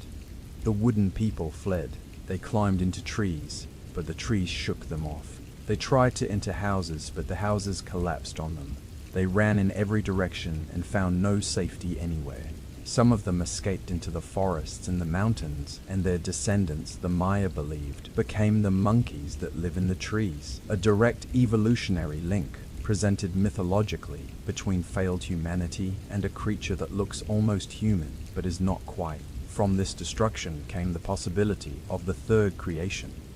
The creation that worked. The creation that produced human beings who could think and remember and speak and honor the divine. The creation that produced the Maya themselves. The Popol Vuh flood is not about water as punishment for moral failure in the straightforward sense. It is about the consequences of a fundamental inadequacy, of being less than what existence requires. The wooden people were destroyed, not because they were wicked, but because they were insufficient. They could not fill the role that creation had assigned to them. And the flood, the rain, the darkness, the rising water, was the mechanism of clearing, of making room for something better. The Hopi people of what is now northeastern Arizona, one of the oldest continuously inhabited settlements in North America, carry a flood tradition that is woven deeply into their cosmological understanding of the world. In the Hopi account, the world has been created and destroyed multiple times. Each world is an underworld or level of existence, and when that level becomes corrupted, when the people forget their sacred duties, when they stop performing the ceremonies that maintain the proper relationship between humanity and the spiritual forces that sustain life, the world ends, and the people who are worthy move up to the next level. The transition between worlds is not always described as a flood, but water figures prominently in several versions. The corruption of the people brings in balance.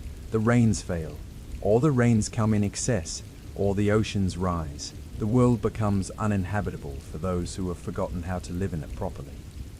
A few righteous people are warned. The warnings come from Sotak Nang, a divine being who serves as the agent of the Creator in the physical world, who has been watching the people's increasing forgetting and their abandonment of the sacred ways. He tells the chosen people, those who have kept their connection to the spiritual foundation of life, that the end is coming and they must be ready. They seal themselves inside hollow reeds. The image is striking. Not a boat, not an ark, not a chest, but a reed. The most humble and abundant material of the wetland landscape, the plant that grows at the water's edge, transformed into a vessel of survival. They float inside the reed through the flood, through the darkness, through the transition between one world and the next, and they emerge into a new world, empty, silent, waiting.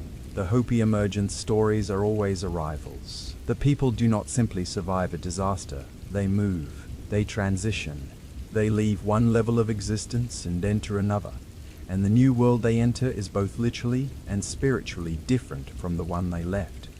They arrive as travelers, as pilgrims, as people who have been through something that has changed them fundamentally, and then the long migrations begin. The Hopi oral tradition contains detailed accounts of the migrations that their ancestors made across the American Southwest after the emergence, the routes they traveled, the places they stopped, the spirals and loops of the journey that the tradition says were required before the people could settle in their final home. The migrations are remembered not just as historical events, but as spiritual requirements, as the working out of a sacred obligation that could not be shortcut.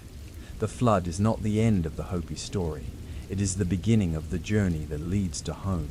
Across the continent from the Hopi, in the forests and lake country of what is now the upper Midwest of the United States and southern Canada, the Ojibwe people carry a flood story centered on a figure named Waynaboozhoo, also spelled Nanaboju or Nanabush in different sources, a trickster figure, a culture hero, a being of enormous power and occasional foolishness who occupies a place in Ojibwe cosmology that is at once sacred and deeply human. In the Ojibwe flood account, the world is flooded. The specific causes vary across different tellings. Sometimes the flood comes as a punishment, sometimes as a natural catastrophe, sometimes as the consequence of something Waynaboozhoo himself has done, his trickster nature bringing disaster in its wake. The way a trickster's actions always eventually do. Waynaboozhoo survives by floating on a great log. Around him in the water are the animals, the beaver and the muskrat and the otter and the loon, and all the creatures of the lake and river country who can swim and dive and endure the water in ways that land creatures cannot. And Waynaboozhoo realizes what must be done. The world cannot be remade from nothing. Something must be brought up from beneath the water. The earth that existed before the flood, the real material substance of the world that is now submerged beneath fathoms of water, needs to be retrieved. He asks the animals to help. One by one, the great swimmers dive down into the darkness of the water to reach the bottom and retrieve a handful of earth. The beaver dives and comes back without. The otter dives and comes back without. The loon dives and comes back without. Animal after animal makes the attempt and fails. The bottom is too deep, the water too dark, the pressure too great. Finally, the muskrat volunteers. The muskrat is not the largest, or the strongest, or the most impressive of the animals on the log. It is small and brown, and not obviously suited to a heroic role. But it dives, it goes down into the darkness, and it is gone for a long time. Long enough that Waynaboozhoo and the other animals begin to think it will not return. And then it surfaces, limp, barely alive, almost drowned. But in its tiny paw, clutched tight, a small handful of earth. Waynaboozhoo takes the earth and places it on the log. He blows on it, breathes life into it, and it begins to grow. It spreads across the surface of the water.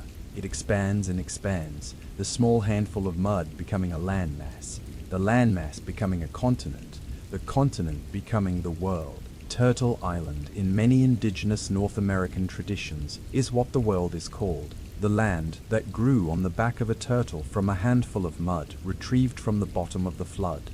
The Ojibwe account is one version of this Turtle Island story, and it is striking for many reasons, not least of which is the role of the smallest and least imposing animal as the agent of world renewal.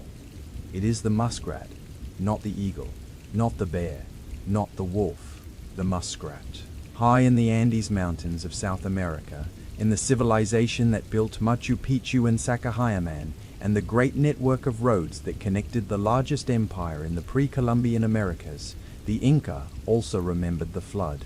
In the Inca tradition, the world had been populated by a primitive race of humans before the current age, people who lacked civilization, who lacked the arts and the social organization and the divine gifts that the Inca understood as essential to proper human life. A great flood destroyed them.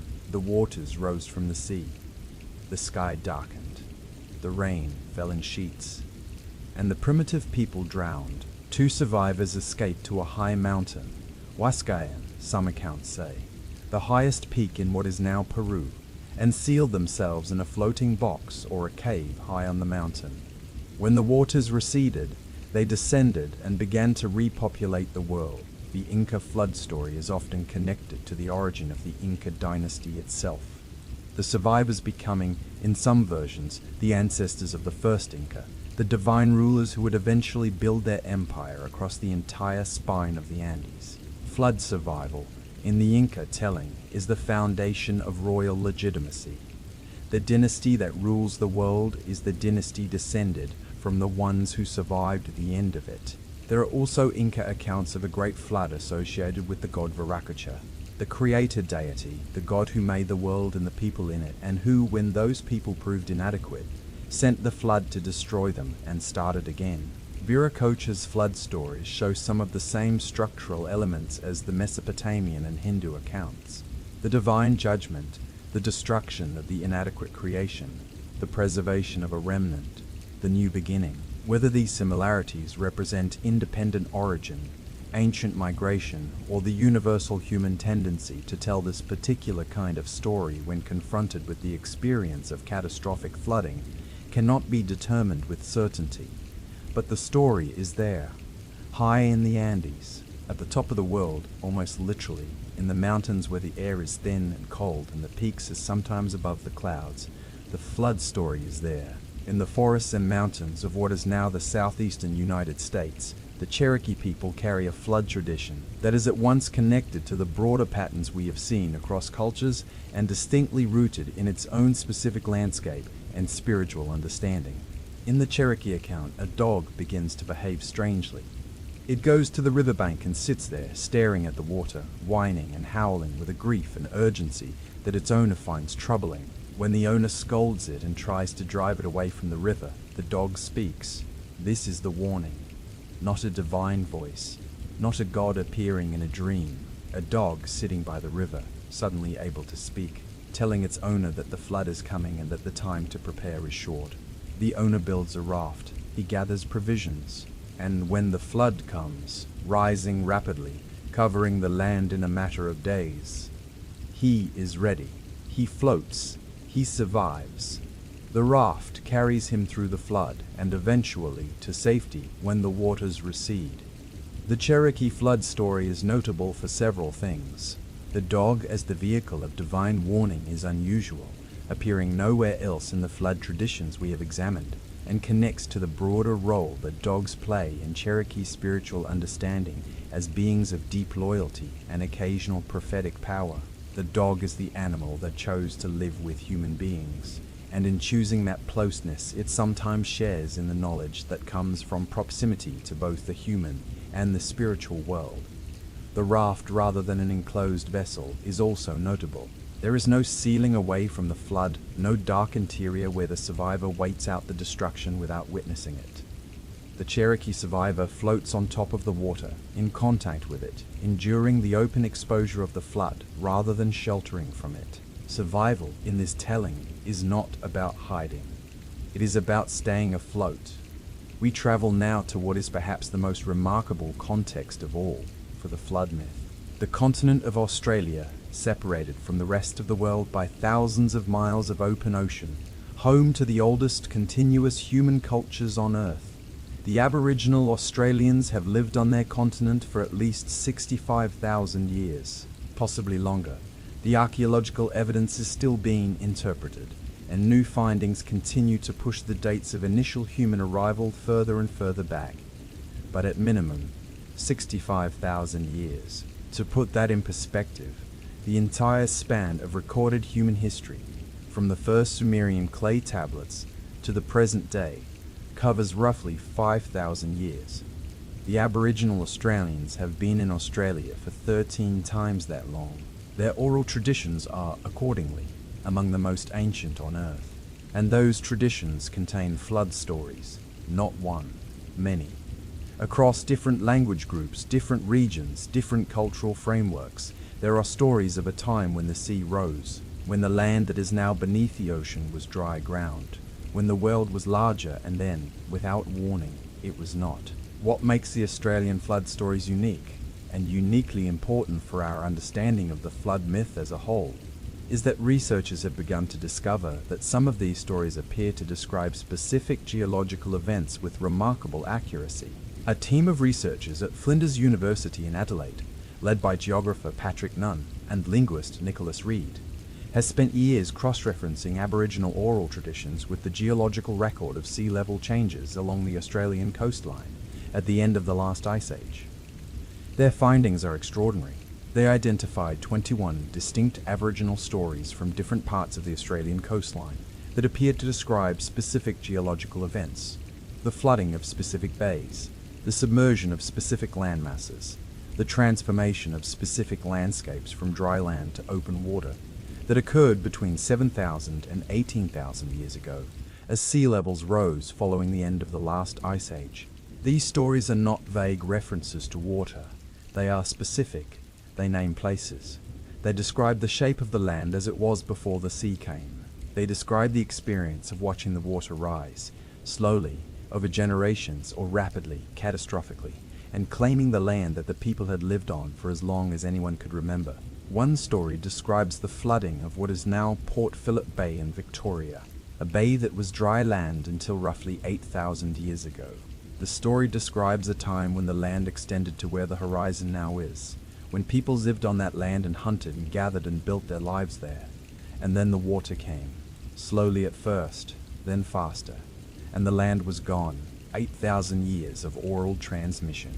A story passed from generation to generation, parent to child, elder to initiate, across 300 generations of people, and it still contains accurate geographical information about what the landscape looked like before the sea swallowed it. Another story, from the Yolngu people of Arnhem Land in the Northern Territory, describes the flooding of what is now the Gulf of Carpentaria, a large shallow sea that was, during the last ice age, a vast inland lake, and before that, open land. The story describes the land as it was, the people who lived on it, and the moment when the sea broke through the barriers that had kept it out and the land was lost. These are not metaphors. They are not moral fables dressed in geographical clothing. They are memories, geological memories, preserved in oral tradition with an accuracy and a durability that should, by every assumption we have previously made about the limits of oral culture, be impossible. But they are not impossible. They are documented. They are cross-referenced with the geological record, and they match. The Aboriginal Australians have been remembering the flood, their specific, local, geologically accurate flood, for 8,000 to 18,000 years. This is, by any measure, the most astonishing fact in the entire history of the flood myth. It means that the human capacity for oral memory is vastly greater than we had previously understood. It means that stories can carry accurate factual information across timescales that dwarf recorded history, and it means that when indigenous cultures tell us that their stories remember things that happened in the deep past, we should take that claim seriously, not as metaphor, not as approximation, but as genuine memory. The Aboriginal Australian flood stories are not similar to the flood myth. They are the flood myth, in its most literal, most ancient, most empirically verifiable form. The African continent, the largest, the most genetically diverse, the original homeland of every human being alive, has flood traditions that are less commonly discussed in Western scholarship than they deserve to be. This is partly a legacy of the systematic undervaluation of African oral traditions by European scholars who spent centuries assuming that cultures without writing had nothing worth recording.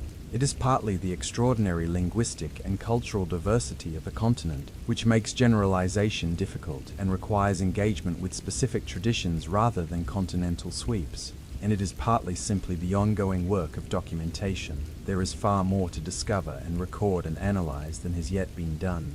But the flood stories are there, across the continent, in diverse and geographically separated traditions. The Great Water appears. The Maasai people of East Africa, the great pastoralists of the Kenyan and Tanzanian savanna, whose distinctive culture and striking appearance have made them among the most recognized peoples in the world, carry a flood story that is striking in its structural similarity to the Mesopotamian and biblical accounts. In the Maasai tradition, a man named Tumbeno, a righteous man, a God-fearing man, in the specific sense that the Maasai tradition defines righteousness, is warned by God that a great flood is coming. He builds a vessel. He gathers his family and 2 of every animal. The flood comes. It covers the earth. The vessel floats. When the waters recede, the vessel lands on a mountain. The structural parallels to the Noah story are so specific. The righteous man, the divine warning, the vessel, the pairs of animals, the mountain landing, that scholars have debated them for decades. Were the Maasai influenced by the biblical account? Did the story arrive through the complex networks of trade and cultural contact that connected East Africa to the wider world? Or is this an independent tradition that arrived at similar structural elements because it is responding to similar experiences? The experience of catastrophic flooding in the East African Rift Valley system, which has its own dramatic history of lake fluctuations and hydrological catastrophe. The archaeological record of the East African Great Lakes region, Lakes Victoria, Tanganyika, Malawi, and the others, shows evidence of dramatic water level changes across the past several thousand years. Lake Victoria itself, the largest lake in Africa and the second largest freshwater lake in the world, nearly dried up completely roughly 15,000 years ago and then refilled rapidly. The fluctuations of these great bodies of water across the span of time during which the Maasai tradition developed would have been experienced by people living near their shores as world-altering catastrophes.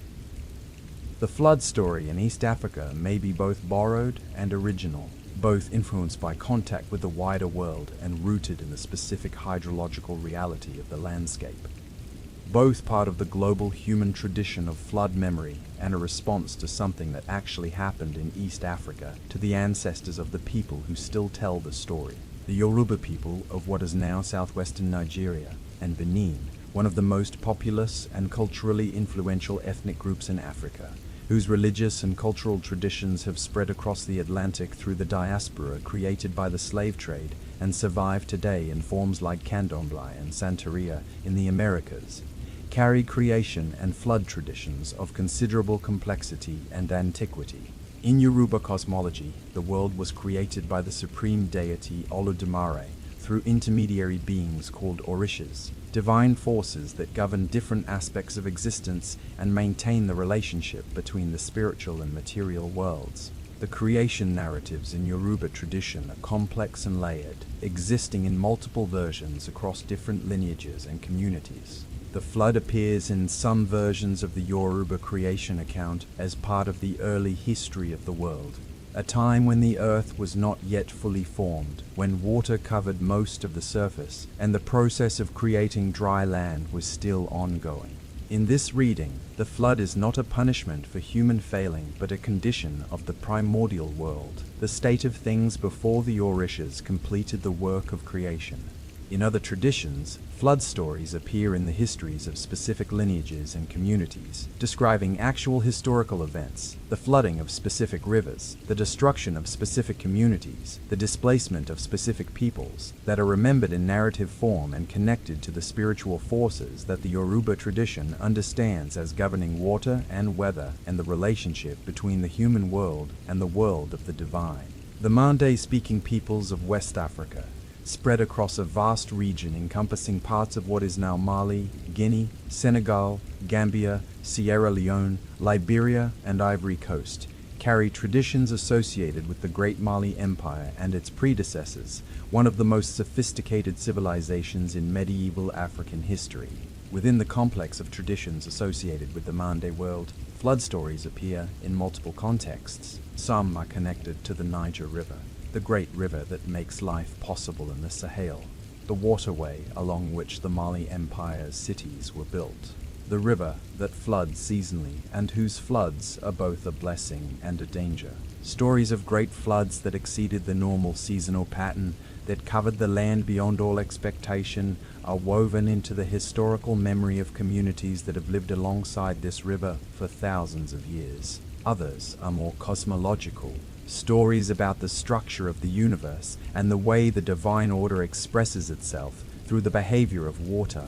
Stories that connect the flood to the deeper patterns of creation and destruction and renewal that govern existence at the largest scale. The flood traditions of Africa are important not just as additional data points in the global distribution of the flood myth. They are important because Africa is where the story, if there is one original story, must have started. Modern human beings originated in Africa. Every human culture on Earth, every tradition, every flood story from every corner of the globe traces its ultimate origin to an African ancestor. If the flood myth is truly universal, if it really does appear in every human culture on Earth, then at some level, it must have African roots. Either the story originated in Africa and traveled with human beings as they migrated out and across the world, or the story originated independently in Africa in response to the same kinds of geological and psychological realities that generated it independently elsewhere, or some combination of the two. But Africa is not a source to be briefly acknowledged and moved past. Africa is the beginning of the human story in every sense, the beginning of our species, the beginning of our cultures, the beginning of our capacity for the kind of complex narrative thought that produces myths and preserves them across generations. The flood myth, if it has a beginning, begins there. You've been traveling for a while now. We have moved across continents and centuries and the full breadth of human civilization, stopping in each place long enough to sit inside its story, to hear the specific names and the specific gods and the specific details that each culture brought to the same essential narrative. We have listened to Zia Sudra hearing a god's voice through a wall of reeds in ancient Sumer. We have watched Manu tend a fish that outgrew every container he placed it in. We have stood beside you as he passed his own front door for the third time and kept walking. We have watched Deucalion throw stones over his shoulder and heard the sound of them becoming people. We have floated on Wainabuju's log while a muskrat dove into darkness to retrieve the world. And now we need to stop moving for a moment. We need to stand still and look at what we have seen.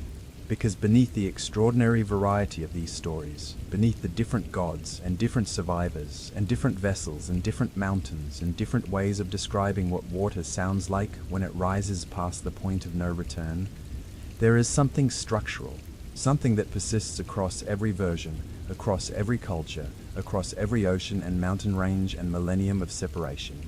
A skeleton, the same skeleton every time, and the existence of that skeleton. The fact that 200 cultures working independently across the full span of human habitation of this planet all built their flood stories around the same underlying framework is not an accident. It is not a coincidence. It is information. The question is what kind of information it is. But before we can ask that question properly, we need to lay the skeleton out in full. We need to look at it carefully, bone by bone, and understand exactly what it is that all these stories share before we can begin to understand why they share it. Pattern 1. The world before the flood is flawed. In almost every version of the flood myth, the world that is destroyed is not a random world. It is not a world that was simply in the wrong place at the wrong time, caught in the path of a natural disaster that had no moral dimension and no relationship to the people it killed. The world that is destroyed is a world that has gone wrong. In the Mesopotamian accounts, humanity has become too numerous, too loud, too disruptive to the divine order that the gods work to establish. The sheer density of human life, the noise of it, the ceaseless activity, the way civilization generates its own momentum and its own appetites that cannot be satisfied, has become intolerable. In the biblical account, the earth is corrupt. The Hebrew word used, shaketh, carries connotations of ruin, of damage, of something that has been spoiled beyond easy repair. The earth is filled with violence. Human beings have turned the gift of existence into something ugly and self-destructive and expansionist in the worst sense. In the Greek account, humanity has become impious, ungrateful, willing to test the gods, as Lycaon did, serving human flesh at a divine dinner, with a contempt that is both morally offensive and politically unwise. In the Hindu account, the flood arrives at the turn of a cosmic cycle, not as a punishment for specific moral failures, but as the natural consequence of the way time works, the inevitable end of one age and the beginning of another. But even here, the world that ends is understood as having declined from an original state of greater purity and order. The dissolution is earned, in some sense, by the accumulated weight of entropy across an entire cosmic age. In the Mayan account, the wooden people are destroyed, not because they are wicked, but because they are fundamentally inadequate. Because the purpose of their creation, the relationship they were supposed to maintain with their creators, has not been and cannot be fulfilled by beings made of wood. In the Chinese account, the flood is not framed as a divine punishment at all, but the world that faces it is a world that has lost control of its relationship with water, a world where the natural systems have broken down in ways that make ordinary life impossible. Something has gone wrong between humanity and the natural order. In virtually every version, the flood does not arrive in a world that is functioning well. It arrives in a world that is, in some essential sense, broken. This is not incidental. This is the first and most fundamental pattern, and it matters because it tells us something about what the flood myth is actually doing, what work it is performing for the cultures that tell it. The flood myth is not, at its core, a story about water. It is a story about consequences, about the relationship between the way a civilization behaves and the conditions under which that civilization continues to exist, about the idea embedded in the deep structure of human moral thinking across an extraordinary range of cultures, that the world responds to what we do in it. That civilization is not simply a set of technical achievements but a moral project, and that moral projects can fail, and that when they fail completely enough, the consequences are not merely political or economic, but cosmic. The flood says, in every culture that tells it, the world you live in is not permanent. It exists in relationship to how you treat it, and if you treat it badly enough, for long enough, the relationship will end. This is not a comfortable message. It was not meant to be. Pattern 2. One person is warned. The world is broken. The flood is coming. And in almost every version of the story, someone knows. Not everyone, not the general population, not the institutions of government or religion or philosophy, the structures that exist specifically to manage the relationship between what is known and what needs to be done. One person. Zuasudra, hearing a god speak through a wall of reeds in the darkness. Utnapishtim time, in the same position, receiving the same message through the same thin barrier between the divine and the human. Noah, walking with God in the cool of the evening, singled out from a generation the texts describe as uniformly wicked. Deucalion, receiving a warning from his chained and suffering father who found a way to send it anyway. Manu, washing his hands in a river and finding a fish small enough to fit in his cupped palms. The Hopi ancestors, hearing Sotaknang's voice in the wind, understanding what was being said beneath the words. The Cherokee man, listening to his dog. The pattern of the singular warning is one of the most consistent features of the flood myth across cultures, and it is one of the most psychologically revealing. Why one person? Why not a general announcement, a public warning, a divine communication addressed to humanity as a whole rather than to one individual who then has to figure out what to do with information that no one else has? There are several possible answers, and they are not mutually exclusive. The first is structural and narrative. A story about one person is more compelling than a story about a population. The individual survivor, named, characterized, shown in the specific and human details of their life before the flood arrives, creates the emotional anchor that a myth needs to function. We follow one person through the flood because that is how the human imagination works. We need a face, a name, a specific set of circumstances. The flood that kills everyone becomes real to us only through the person it does not kill. The second answer is moral and theological. The fact that one person is warned, one specific person, chosen for specific reasons, raises immediately the question of why that person and not others. And the answer, across almost every culture that tells this story, is virtue, righteousness, piety. The specific qualities of character and behavior that each culture considers most essential to proper human existence. Zuasudra is a God-fearing man. Noah is righteous and blameless in his generation. Deucalion is just and pious. Manu performs his sacred duties with unfailing attention. The Hopi ancestors have maintained their connection to the sacred ways when everyone around them has abandoned those ways. The warning goes to the one who deserves to survive. This is the flood myth functioning as moral instruction, as a story that encodes in the most dramatic possible way the values that a culture considers non-negotiable. The flood destroys everyone who failed to embody those values. The one who embodied them perfectly survives. The message to every person who hears the story is clear and direct, and impossible to misunderstand. Be the one who gets warned. Be the kind of person who, when the divine attention turns toward the world and begins to make assessments, is worth singling out, because the flood is always possible. The world is broken before. It could break again, and when it does, the only safety is to be the person whose life, examined honestly, deserves to continue. The third answer is historical and possibly literal. In the community experiencing a real catastrophic flood, there will always be some who know earlier than others that the water is coming.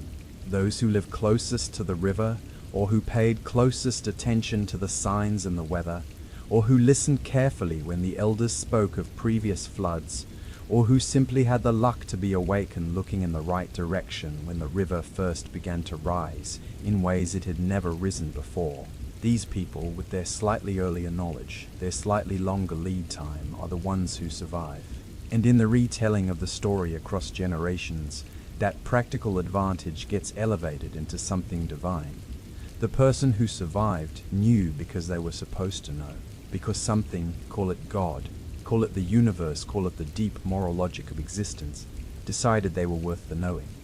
The singular warning is where the flood myth crosses from natural disaster narrative into something more, into a story about why some people survive and others do not, into a story about what kind of person is worth surviving.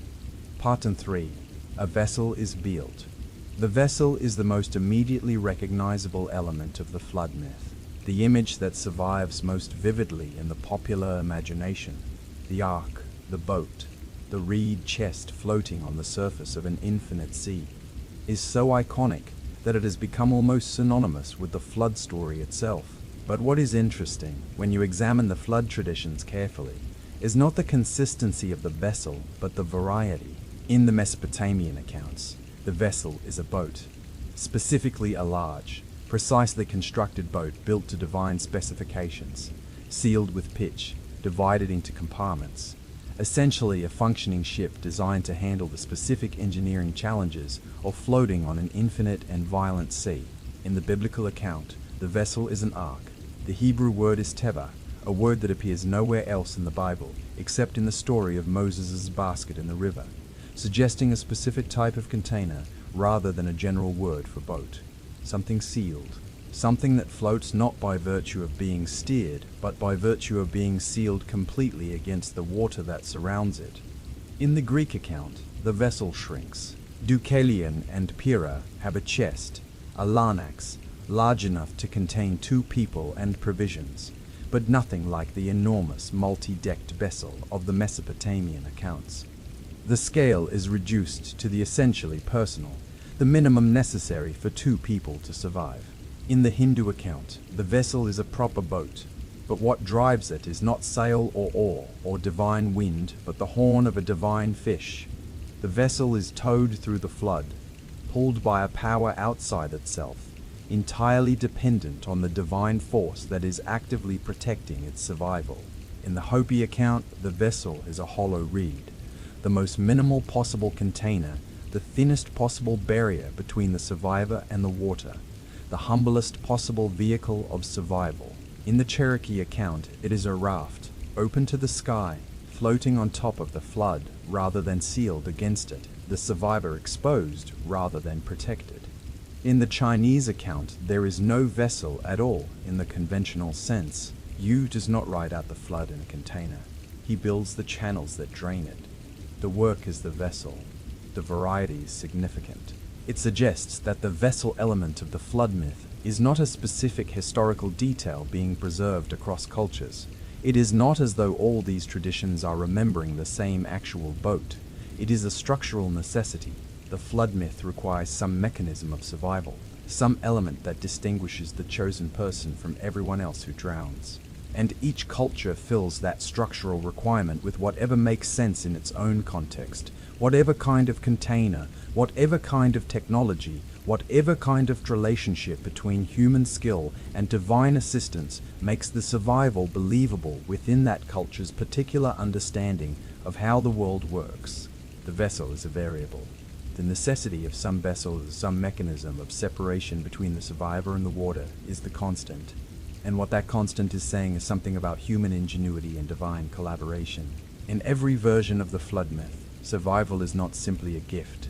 It is not simply a matter of the divine deciding that one person will live and lifting that person magically above the water without any effort on their part. Survival requires doing something, building something, making something that did not exist before, and that precisely because it did not exist before creates the possibility of a future. The vessel is always a made thing, a product of human labor applied to divine instruction. The survivor acts. They take the warning they have been given and they translate it into physical action, into hours and days and weeks of difficult, unglamorous work. And the result of that work is the thing that keeps them alive. The flood myth in this reading is a story about the necessity of response, about the difference between receiving a warning and acting on a warning, between knowing that something terrible is coming and doing the work that knowledge requires.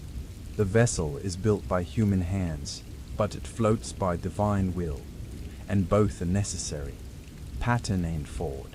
Living terms are preserved. This pattern does not appear in every version of the flood myth. The Chinese account does not include it in any central way. The Greek account includes it only minimally. The Cherokee account and the Hopi account focus on the human survivors without extensive attention to the preservation of animal life. But where it does appear, it appears with a specificity and an emphasis that make it clearly more than incidental. In the Mesopotamian accounts, Utnapishtim is told explicitly to bring the seed of all living creatures into the boat. He loads animals. He loads craftsmen with their specialized knowledge, the skills that make civilization possible, preserved alongside the biological materials of life. He brings not just life in its raw biological form, but life in its organized, skilled, culturally encoded form. He brings everything that would be needed to rebuild not just a population, but a civilization. In the biblical account, the instruction to bring two of every living thing, every animal, male and female, every creature that moves, is so central to the story that it has become the image most people carry of the flood myth. The Ark of Noah is, in the popular imagination, essentially a floating zoo. The precise specifications for how many of each kind of animal to bring, the careful attention to reproductive pairs, the concern for the continuation of every species, all of this suggests a conception of survival that is explicitly ecological, not just human survival. The survival of the living world is a complete system. In the Hindu account, Manu brings the seeds of all living things. Not the animals themselves necessarily, but the seeds, the genetic or spiritual potential of every living species, the capacity for each kind of life to regenerate after the flood.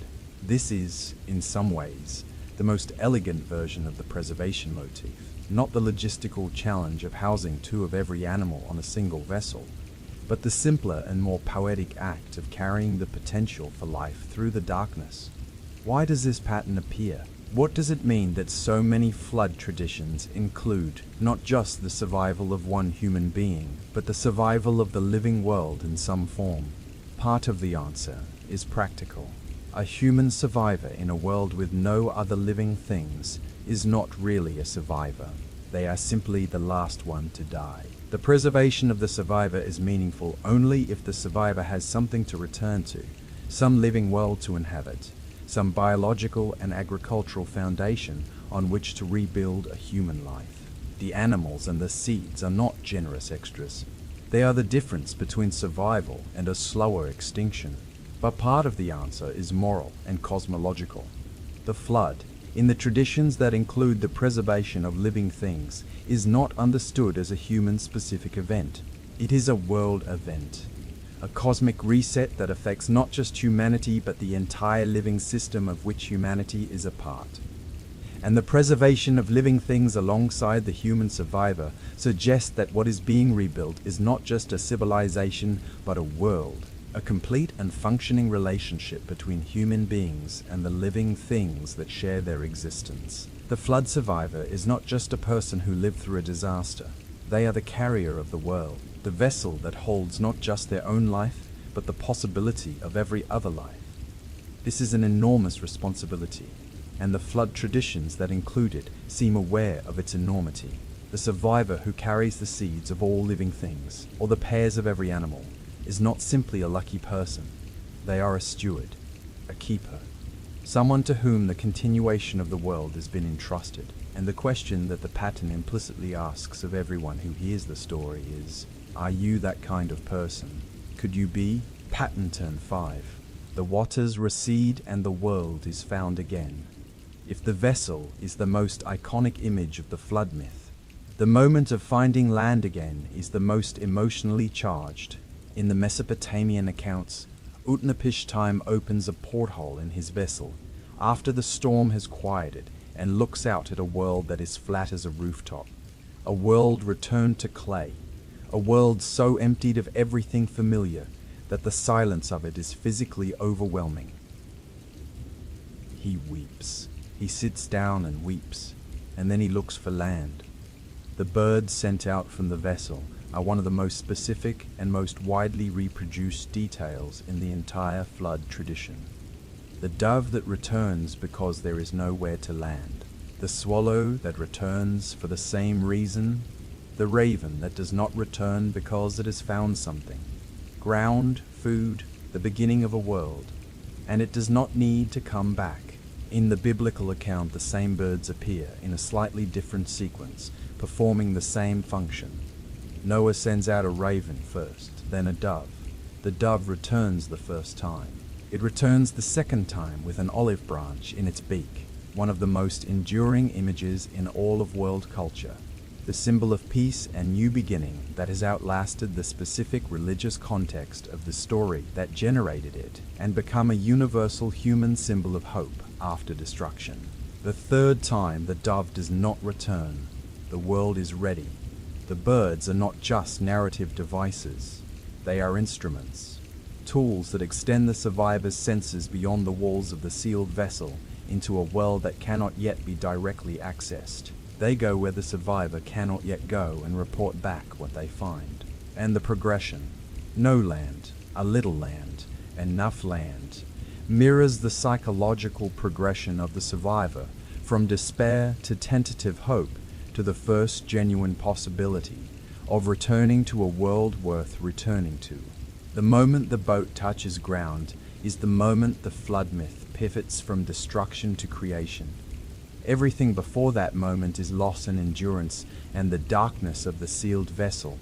Everything after that moment is possibility, and the possibility is never taken lightly in the flood traditions. In the Mesopotamian accounts, Utnapishtim immediately makes offerings. He builds a fire and pours libations and burns incense and performs the full ritual acknowledgement of what has just happened. The recognition that survival was not simply luck or engineering, but an act of divine preservation that requires a human response of gratitude and recommitment to the sacred relationship between humanity and the divine. In the biblical account, Noah builds an altar. He makes burnt offerings of every clean animal and every clean bird, and God smells the aroma and makes a covenant. One of the most significant theological moments in the Hebrew Bible, the establishment of a new relationship between God and humanity and all living things, sealed with the sign of the rainbow. The rainbow covenant is worth pausing on. It is the divine promise that the flood will not happen again, that the destruction will not be repeated. But it is more than a promise. It is a sign placed in the sky, visible to anyone who looks up after rain. A reminder, built into the physics of light and water, of the relationship between the divine and the living world.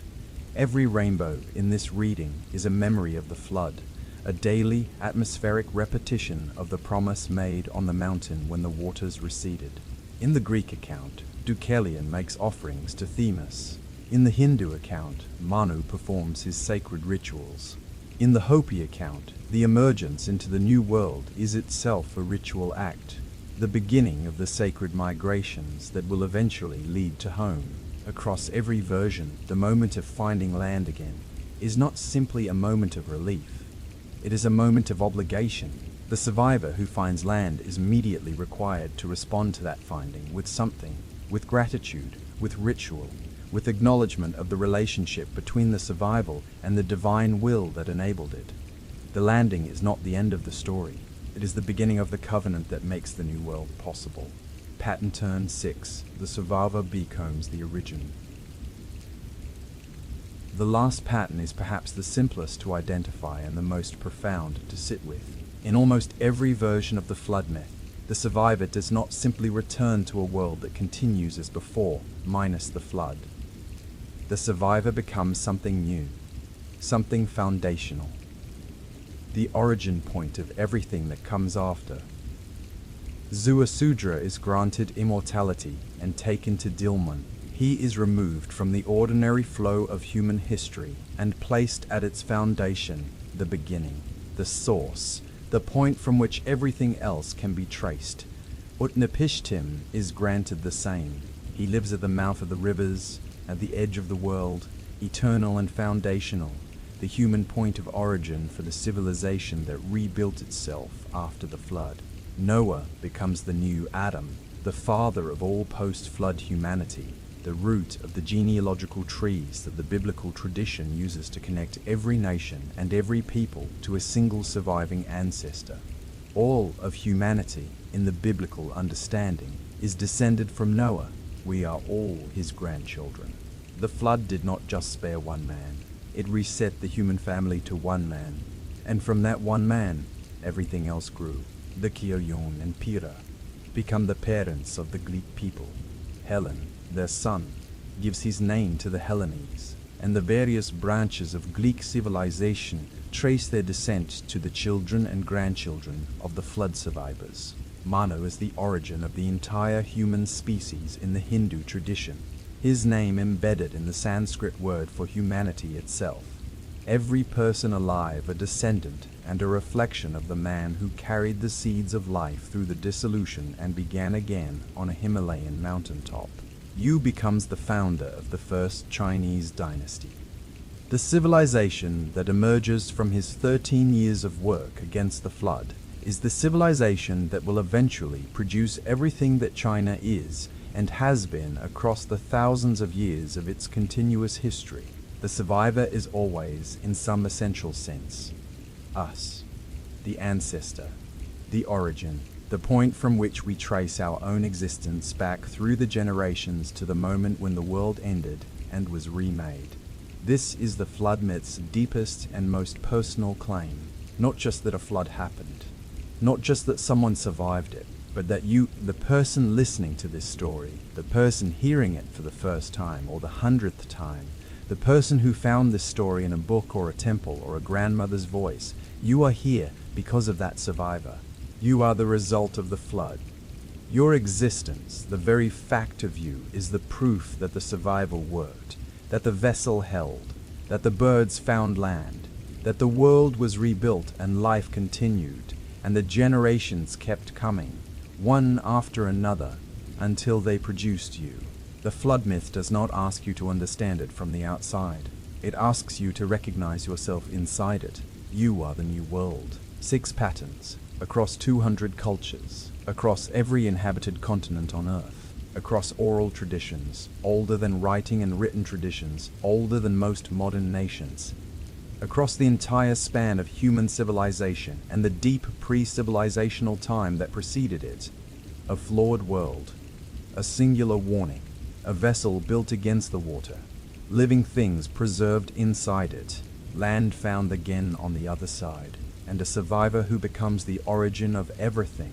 This is the skeleton of the flood myth. This is the underlying structure that persists beneath every variation, every cultural inflection, every specific set of gods and names and geographical details that different traditions bring to the same essential story.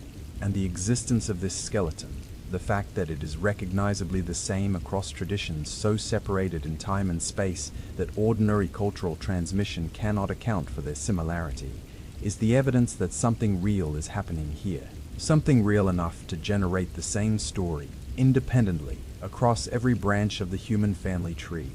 Something real enough to be remembered for thousands of years, passed down through every upheaval and migration and collapse and renewal that human civilization has ever experienced. Something real enough that 200 cultures working independently across the full breadth of the human world all decided it was worth keeping. The question is what that something is, and that is where we are going next. We have laid the skeleton out. We have looked at it carefully, bone by bone. And we understand now what it is that 200 cultures chose to preserve across thousands of years, and every ocean and every mountain range that separates one branch of the human family from every other. A flawed world. A warning, a vessel, preserved life, found land, a survivor who becomes the origin. The skeleton is real. The consistency is real. The question that remains, the question that has occupied geologists and archaeologists and theologians and psychologists and linguists and anthropologists for as long as these disciplines have existed and had the tools to ask it, is what the skeleton means. Why does every culture on Earth tell this story? There are several answers. They have been developed across different disciplines by different kinds of thinkers, using different kinds of evidence and different kinds of reasoning. They are not mutually exclusive. In fact, the most honest and most complete answer to the question of why the flood myth is universal is probably a combination of all of them, a layered explanation that holds geological evidence and psychological insight and anthropological understanding and the simple reality of human experience all together simultaneously, without insisting that any one of them is sufficient on its own. So let us go through them, one by one, with the care they deserve. Theory 1. It actually happened. The most direct and in many ways the most satisfying answer to why the flood myth is universal is the simplest one. The flood was real, not a worldwide flood, not a catastrophe that covered every mountain on Earth simultaneously. The geological and physical evidence makes that essentially impossible, and we will come to those limits shortly. But a flood, a real, catastrophic, civilization-ending, world-changing flood that happened in a specific place or multiple specific places at specific times, and that was witnessed by the ancestors of the cultures that now carry the story. This is not a fringe position.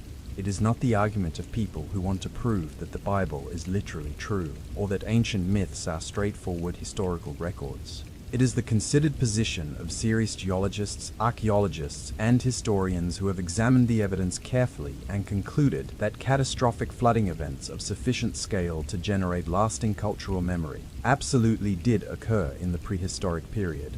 The question is not whether the floods happened. They did. The question is, which floods and how directly they connect to the specific traditions that carry the story. The Black Sea hypothesis, the most famous and most extensively debated of the flood event hypotheses, was proposed in 1997 by two geologists at Columbia University, William Ryan and Walter Pittman, and published in a paper and subsequently a book that reached a wide audience and generated a controversy that has not entirely settled even now. Ryan and Pittman's argument begins with the end of the last ice age, roughly 20,000 years ago.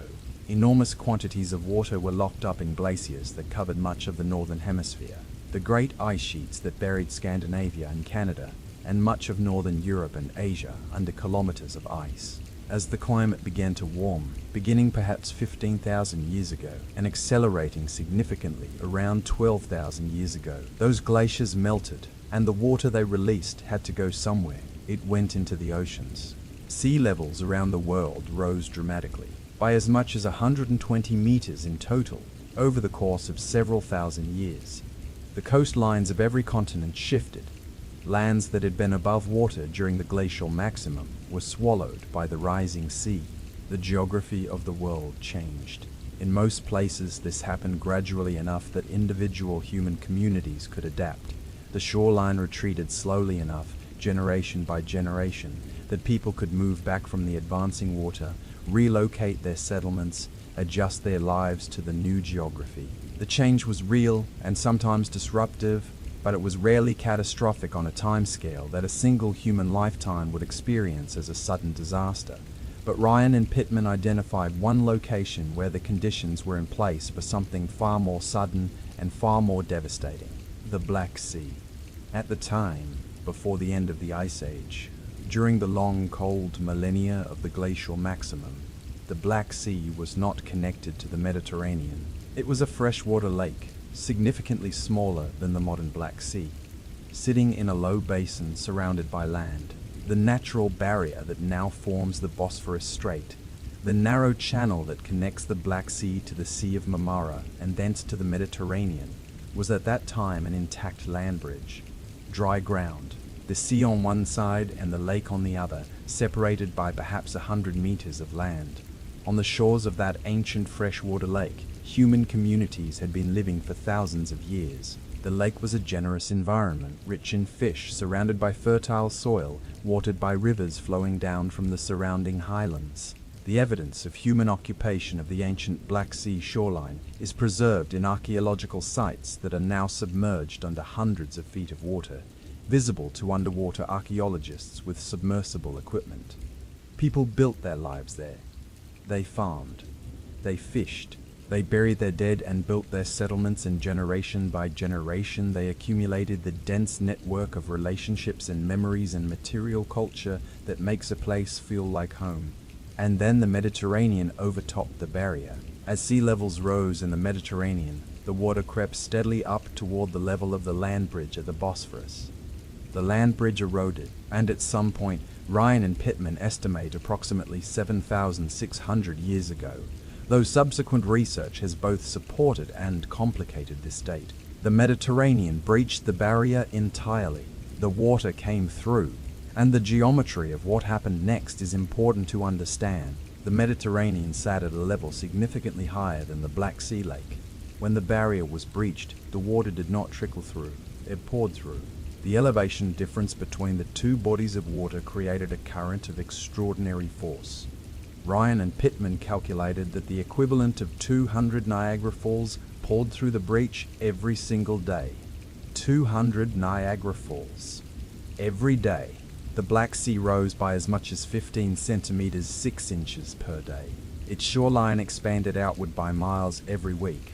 The communities living on its shores would have watched, in real time, their world being swallowed, not over generations, not gradually enough to be adapted to, but visibly, measurably, within individual lifetimes and possibly within individual years or even months. The fields they farmed would have gone first, the low-lying agricultural land closest to the shore, the most productive and the most beloved, the places where the work of seasons had been invested. Then the settlements themselves, the houses and the storage pits and the sacred places. Then the higher ground. The people fled in every direction, north, south, east, west, into the river valleys of Mesopotamia, into the steppes of Central Asia, into the lands that would become Europe and the Middle East and India, and they carried their story with them. Ryan and Pittman's hypothesis is elegant and in many ways compelling. It connects the Mesopotamian flood traditions, geographically the closest to the Black Sea, and the oldest written flood accounts we have, to a specific geological event with a specific date and specific mechanisms. It explains why the story is so vivid, so specific in its details of sudden catastrophic water. It connects the flood myth to real people who experience real flooding on a scale that would have been experienced as world-ending. But the hypothesis has problems. The most significant is the dating. 7,600 years ago is a specific and relatively recent date in geological terms. But the cultures that carry the most ancient written flood traditions, the Sumerians, the Babylonians, do not appear as fully developed civilizations until roughly 5,000 years ago. There is a gap of more than 2,000 years between the proposed flood event and the earliest written records of the flood story. That gap is not impossible to bridge. Oral traditions can preserve stories for much longer than 2,000 years, as the Aboriginal Australian evidence demonstrates, but it requires the story to have traveled and survived for a significant period before it was written down. There is also the question of scale. Some researchers have argued, based on subsequent analysis of the geological evidence in the Black Sea region, that the flooding was more gradual than Ryan and Pittman proposed, that the breach was real but not catastrophic in the sudden dramatic way the hypothesis requires, that the communities living on the ancient lakeshore had more time to adapt and relocate than the 200 Niagara Falls image suggests. This is still debated. The geological evidence is genuine. The transformed salinity of the Black Sea, the submerged shorelines, the ancient riverbeds visible on the modern seafloor, but its interpretation remains contested. Some researchers think the flooding was catastrophic and sudden. Others think it was significant but gradual. The difference matters enormously for the hypothesis. And there is the question of universality. Even if we accept the Black Sea hypothesis fully, even if we grant that the flooding of the Black Sea generated the Mesopotamian flood traditions, and that the Mesopotamian traditions influenced the biblical account, and that through the complex web of ancient cultural contact, the story spread into the Hindu and Greek and other Old World traditions, it still does not explain the flood stories of the Americas, Australia, and Sub-Saharan Africa. The Black Sea flood, however catastrophic, was a regional event in the ancient Near East. It cannot account for a Hopi elder in Arizona telling her grandchildren about the time the world was covered in water. It cannot account for an Aboriginal Australian man singing about the day the sea swallowed the land his ancestors hunted on. A day that geological evidence suggests was more than 8,000 years ago. The Black Sea hypothesis is important. It is probably part of the answer, but it is not the whole answer, the end of the Ice Age. The broader context of the Black Sea hypothesis, the dramatic rise in global sea levels at the end of the last ice age, may be more significant than any single regional flooding event. Between approximately 15,000 and 7,000 years ago, as the great ice sheets melted, sea levels around the world rose by more than 100 meters. Every coastline on Earth was transformed.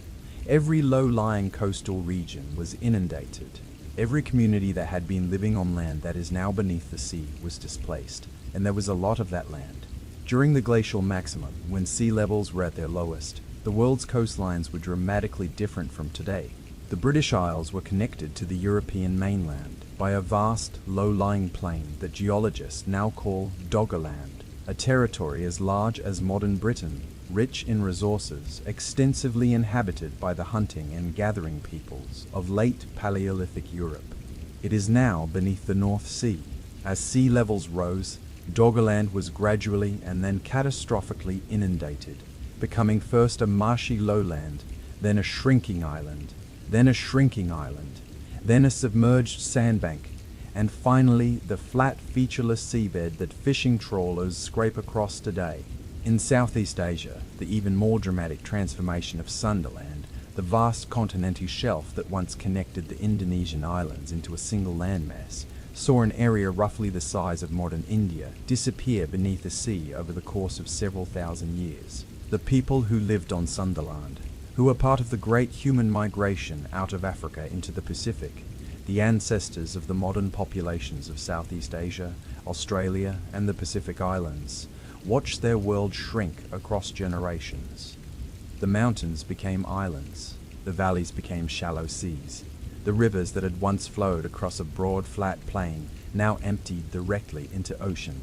In the Persian Gulf, the shallow sea between Arabia and Iran, the entire body of water was dry land during the glacial maximum. The Tigris and the Euphrates flowed south through what is now the Gulf, and emptied into the Indian Ocean far to the south of their current mouths. A vast, well-watered, fertile river valley occupied the center of what is now the Gulf. Researchers who have studied the geology of this region, and a handful of archaeologists who have begun to explore the submerged landscape with remote sensing technology, believe that this Persian Gulf oasis may have been one of the most densely inhabited regions in the ancient Middle East. The combination of fresh water, rich soil, warm climate, and abundant marine resources would have created an ideal human habitat. It is now 30 meters below sea level. The flooding of the Persian Gulf began as sea levels rose at the end of the Ice Age, and was largely complete by approximately 8,000 years ago. The communities that had lived in the Gulf Oasis were displaced into the surrounding regions, into Mesopotamia, into the Arabian Peninsula, into the Indus Valley, and they carried with them the memory of a homeland submerged, a world that had existed and been good and had been taken by the water. If you are looking for the origin of the Mesopotamian flood traditions, for the specific cultural memory that eventually became the Eridu Genesis and the Epic of Gilgamesh, the flooding of the Persian Gulf Oasis may be a more direct and more compelling candidate than the Black Sea hypothesis. The geography is right, the timing is right, the scale is right, and the direction of migration, from the flooded Gulf Oasis into the river valleys of Mesopotamia, where the first written flood traditions appear, is exactly what you would expect from a displaced population carrying its most important stories into a new homeland. But again, this does not account for the Americas. It does not account for Australia. It does not account for the Hopi in their dry Arizona mesas, or the Ojibwe in their northern forests, or the Maya in their lowland jungle cities. For those traditions, we need something else. Sund Island in the Pacific. The flooding of Sund Island at the end of the last ice age may be the key to understanding the flood traditions of the Pacific and Southeast Asia, and through those traditions, it may connect to the Australian accounts. The people who lived on Sunderland, as it was inundated, were the ancestors of the modern populations of Southeast Asia, the Pacific Islands, and Australia. Their ancestors had made the original crossing to Australia at least 65,000 years ago, when Sunderland was still a broad continental shelf, extending far toward the Australian coast, making the sea crossings shorter and more manageable than they are today. As Sunderland shrank, as the sea level rose and the mountains became islands, and the rivers became inlets and the vast, low-lying plains disappeared beneath the expanding sea, the people who lived through this transformation would have experienced it as the progressive destruction of their world. Not a single catastrophic flood necessarily, though there may have been episodes of sudden inundation as specific low-lying areas were rapidly claimed by the advancing sea, but a long, multi-generational experience of a world shrinking, of going to sleep in a landscape and waking up in a slightly different one, of watching the places your parents named and your grandparents told stories about disappear into the sea. This experience, spread across thousands of years and hundreds of generations, would have generated flood traditions throughout the Pacific and Southeast Asian world, and those traditions would have traveled with the peoples of this region as they continued to migrate east across the Pacific, where the ancestors of the Polynesian peoples carried their culture and their stories into the vast ocean, eventually settling islands from Hawaii to New Zealand to Easter Island, and south and west, maintaining contact with the Australian continent across the sea routes that have connected Sunderland and Australia for tens of thousands of years. The Aboriginal Australian flood stories that appear to describe specific geological events, the flooding of Port Phillip Bay, the inundation of the Gulf of Carpentaria, the transformation of the coastline, are not borrowings from any outside tradition. They are direct memories of the same process that was simultaneously destroying Sunderland. The rising sea that claimed Sunderland was the same rising sea that transformed the Australian coastline. The peoples on both sides of the narrowing sea between them were experiencing the same catastrophe from different shores, and they both remembered it. Earlier catastrophes. There is a more speculative but genuinely compelling possibility at the far end of this geological inquiry. What if the flood story is old enough to predate the dispersal of modern humans from Africa? Modern human beings began leaving Africa in significant numbers approximately 70,000 years ago. The various waves of migration that eventually populated every corner of the world took thousands of years and many different routes, but they all began from the same place, and they all carried with them the cultural inheritance of the African populations from which they came. If the flood story was already part of that cultural inheritance, already embedded in the storytelling tradition of the African populations from which all modern humans descend, it would have traveled with the migrants into every corner of the world without requiring any subsequent cultural contact or transmission. The story would simply have been there, in every culture, from the beginning, because it was part of what the original migrants carried with them when they left, What geological event could have generated a story old enough to predate the dispersal of modern humans from Africa? The most dramatic candidate is the eruption of the Toba supervolcano in Sumatra, approximately 74,000 years ago. Toba was one of the largest volcanic eruptions in Earth's history, releasing roughly 2,800 cubic kilometers of magma, injecting enormous quantities of ash and sulfur dioxide into the upper atmosphere, and triggering what some researchers call a volcanic winter that may have lasted years. The consequences for the human population of the time were potentially catastrophic. Some genetic evidence. The remarkable lack of genetic diversity in modern human populations compared to what random evolutionary processes would predict has been interpreted as indicating a severe population bottleneck during this period, a reduction in the total human population to perhaps a few thousand individuals, perhaps fewer. If the eruption of Toba was accompanied by flooding, as volcanic events often are, through disruption of rainfall patterns, melting of ice, collapse of coastal areas, and the hydrological chaos that follows extreme atmospheric disturbance, then the survivors of the Toba bottleneck may have experienced something that was genuinely close to a world-ending flood. And if those survivors pass their story down across the generations, and those generations eventually produce the populations that dispersed out of Africa and across the world, then the flood story would have traveled with them, not as a cultural transmission between different civilizations, but as a genetic inheritance embedded in the storytelling tradition of a population that had survived the worst thing that had ever happened to their species. This is speculative. The evidence for a severe Toba bottleneck is real but disputed. Some genetic analyses support it strongly. Others suggest the population reduction was less severe than the bottleneck hypothesis requires. The connection between the Toba eruption and flooding is plausible but not documented with the specificity that would make the argument conclusive. But it is not absurd, and the possibility it raises that the flood myth is not just a memory of specific regional events, but a memory of something that happened to all of us together before we were different peoples with different cultures and different languages, is one of the most profound and unsettling possibilities in the entire inquiry. The theory. 2. It is hardwired into use. The geological theories address the question of whether specific real events generated the flood myth. But there is a second major family of explanations that approaches the question from a completely different direction. What if the flood myth does not require a specific event at all?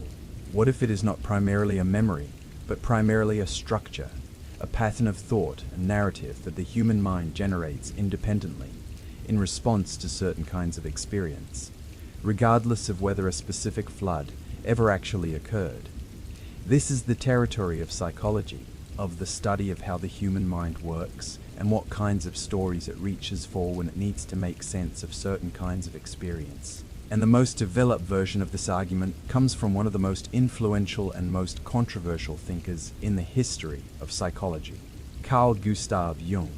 Jung was a Swiss psychiatrist who began his career as a close associate and intellectual heir of Sigmund Freud, the founder of psychoanalysis. But Jung broke with Freud over fundamental questions about the nature of the unconscious, about what was in it, where it came from, and what it meant for human psychology. Freud understood the unconscious as essentially personal, a repository of repressed memories, desires, and conflicts from the individual's own life experience. What was in the unconscious was put there by the specific experiences of a specific person. The contents of one person's unconscious were different from the contents of another's, because their experiences were different. Jung agreed that this personal unconscious existed, but he argued that beneath it, deeper, older, and shared, there was something else.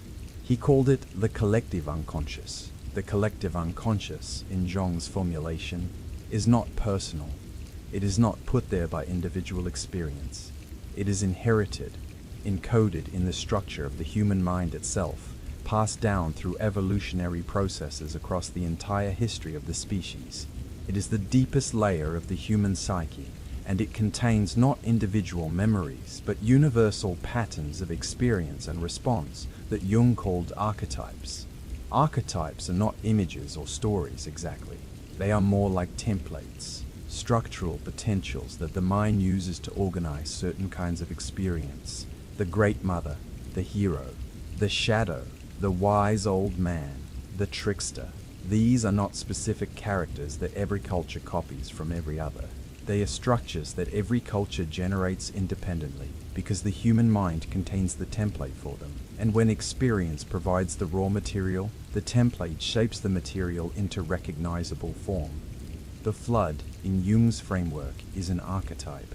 It represents a specific and universal human experience that the mind has developed a structural response to across the entire history of the species. The experience of total dissolution, of having everything that defined your world, everything that gave your life meaning and structure and safety, swept away by forces beyond your control, and the possibility of surviving that dissolution and building something new from what remains. Every human being faces this experience in some form: the loss of a parent, the end of a marriage, the collapse of a career, the destruction of a community, the death of an identity.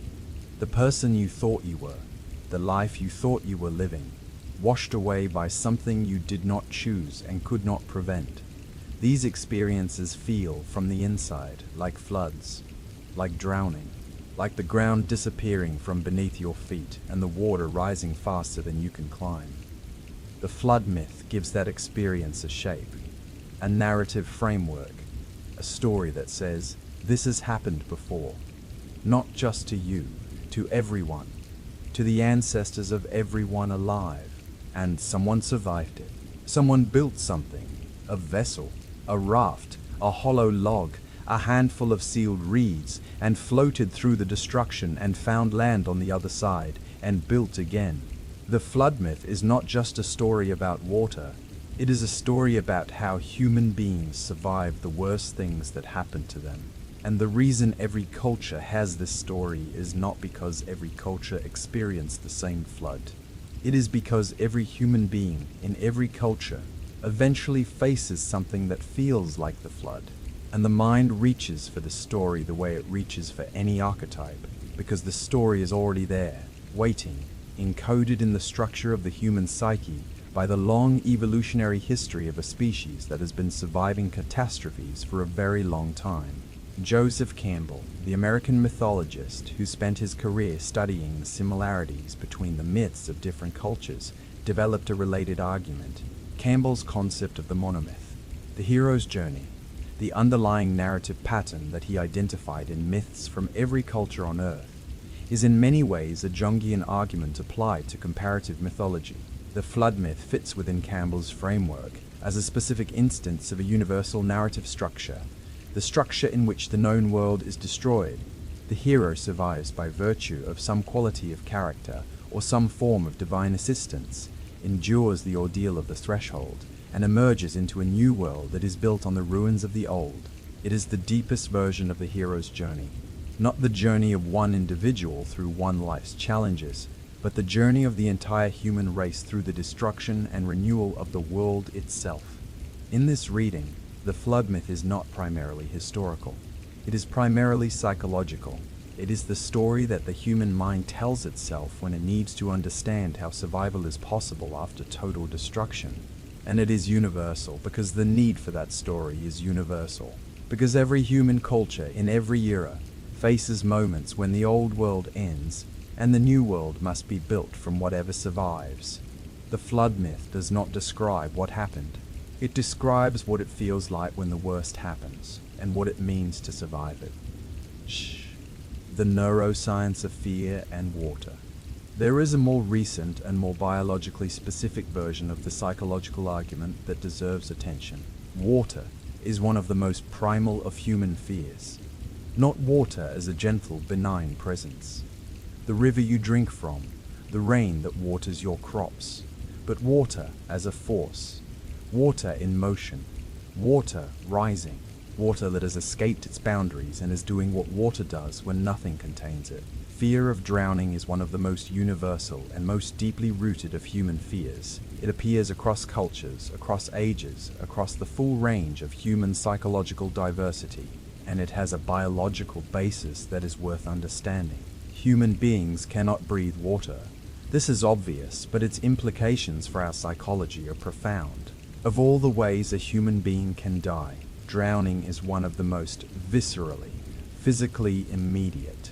The progressive failure of the breath that sustains life, the impossibility of continuing without it, the utter and inescapable dependency on the availability of air that water eliminates without negotiation. The fear of drowning is not a learned cultural response. It is wired into the biology of a creature that breathes air and cannot survive without it. This biological fear response, the deep physical precognitive terror of rising water, may be part of what makes flood stories so universally compelling and so persistently memorable, not just because floods are objectively dangerous and the memory of them is survival relevant, but because the experience of a flood, even a small one, even a local one, even one that kills no one but gets close enough to be felt, triggers something so deep in the human nervous system that it becomes impossible to forget. Flood memories are not like other memories. They are encoded with the particular vividness and the particular indelibility of memories formed under extreme fear. They persist, they are told, they are passed down, they become the stories that grandparents tell grandchildren in the dark. And across enough generations, across enough tellings, those local and personal flood memories coalesce into something larger, something mythological.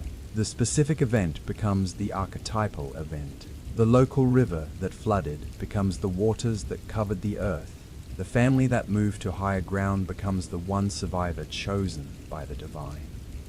The flood myth in this reading is not generated by a single event. It is generated by the cumulative weight of every flooding event that every human community has ever experienced, filtered through the particular neurological reality of a species for whom water in excess triggers a fear response so deep it shapes the stories we tell for generations afterward. SER. 3.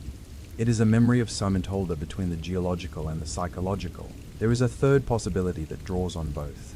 What if the flood myth is so universal, not because it describes a single event, and not because the human mind generates it independently as a psychological archetype, but because it is a genuine memory, a real historical recollection of something that happened to all of us together before we were separated into different peoples and different cultures? We have already touched on this possibility in the context of the Toba bottleneck. The idea that a catastrophic event 74,000 years ago may have reduced the human population so severely that all living human beings are descended from the survivors, and that those survivors' stories traveled with their descendants into every corner of the world. But the argument can be made more broadly and more compellingly than the specific Toba hypothesis. Modern paleoanthropology and genetic research have established beyond any serious doubt that all living human beings share a common African origin. We are all descended from populations that lived in Africa. The precise location and the precise time frame are still being refined by ongoing research, but the broad picture is clear. The genetic evidence is unambiguous. We are one species with one origin, and we are not just genetically similar. We are culturally similar in ways that go beyond the similarities that would be generated by shared biology alone.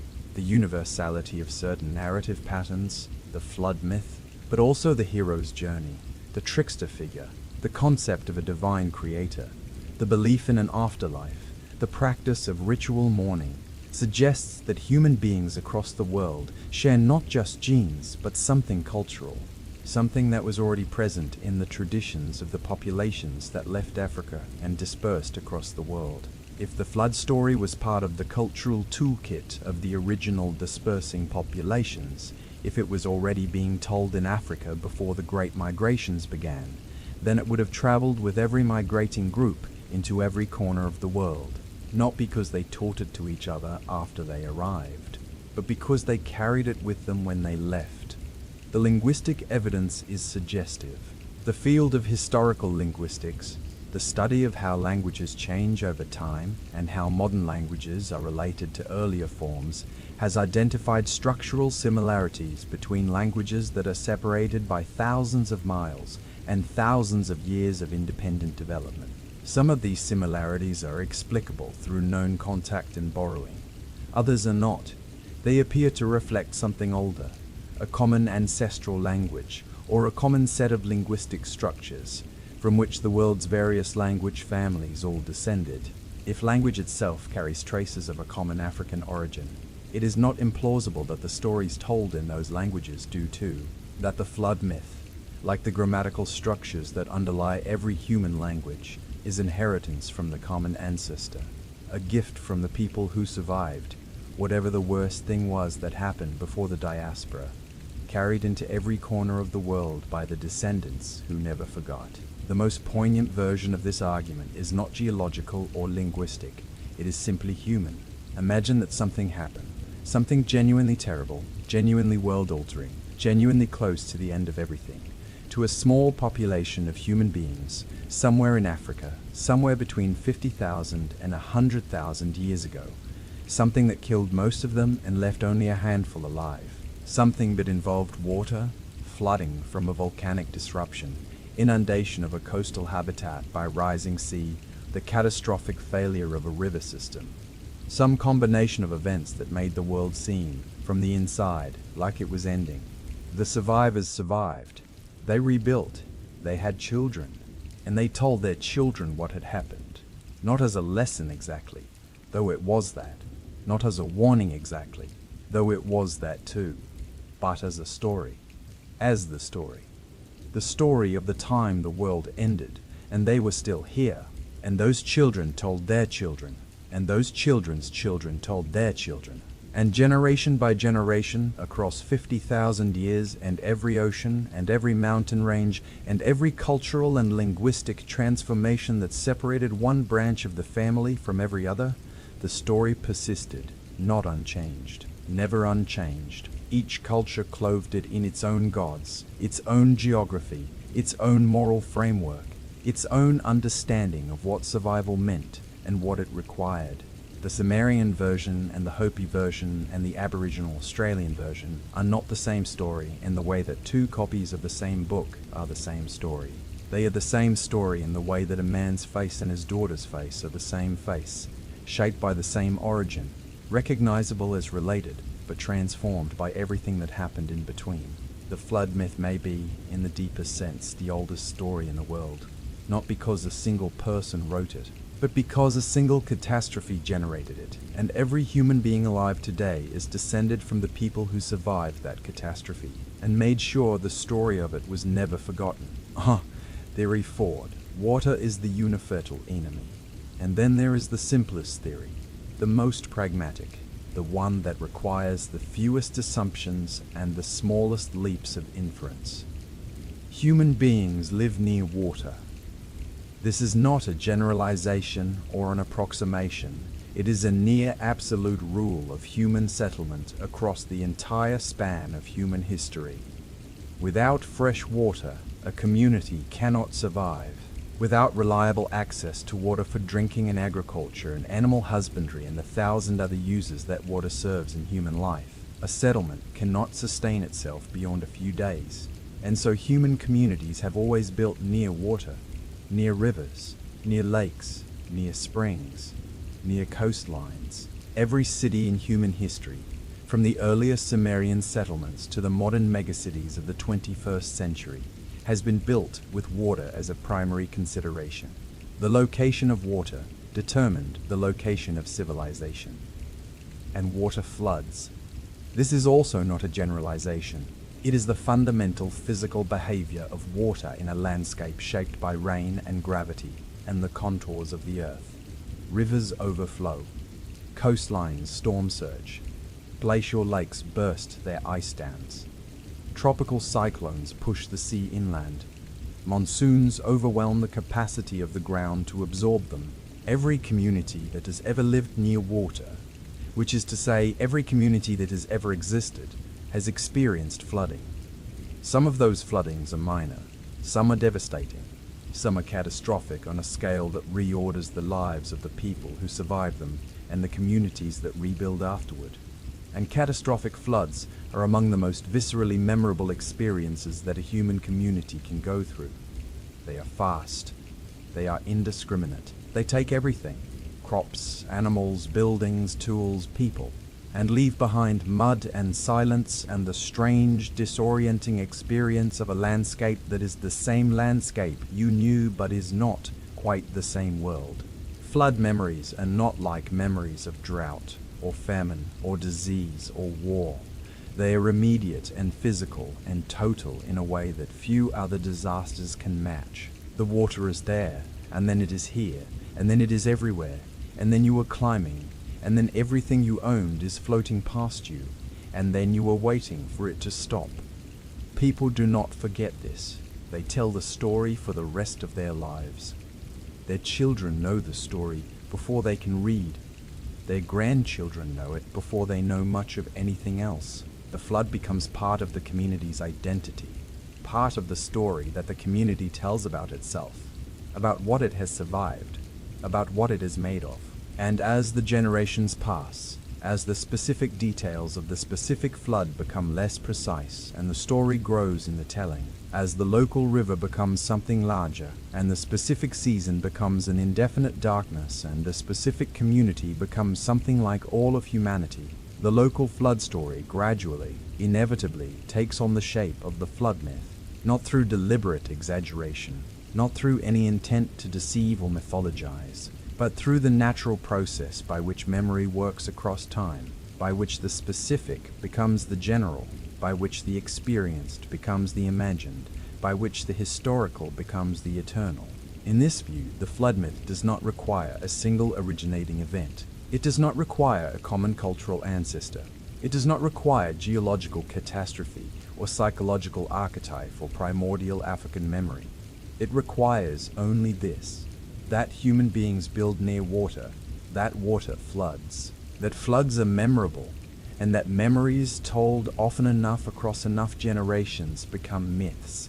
The flood myth is universal because flooding is universal, because every community that has ever existed near water, which is every community that has ever existed, has eventually experienced the water rising past the point of ordinary, past the point of seasonal, past the point of manageable, into the territory of catastrophic and formative and permanently remembered.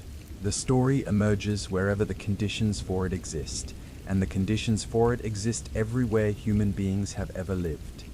We have spent a long time with these theories now. We have moved through the geological evidence, the Black Sea hypothesis, the flooding of the Persian Gulf oasis, the inundation of Sunderland, the rising seas of the post-glacial world, the ancient possibility of a Toba bottleneck that nearly ended everything before history began.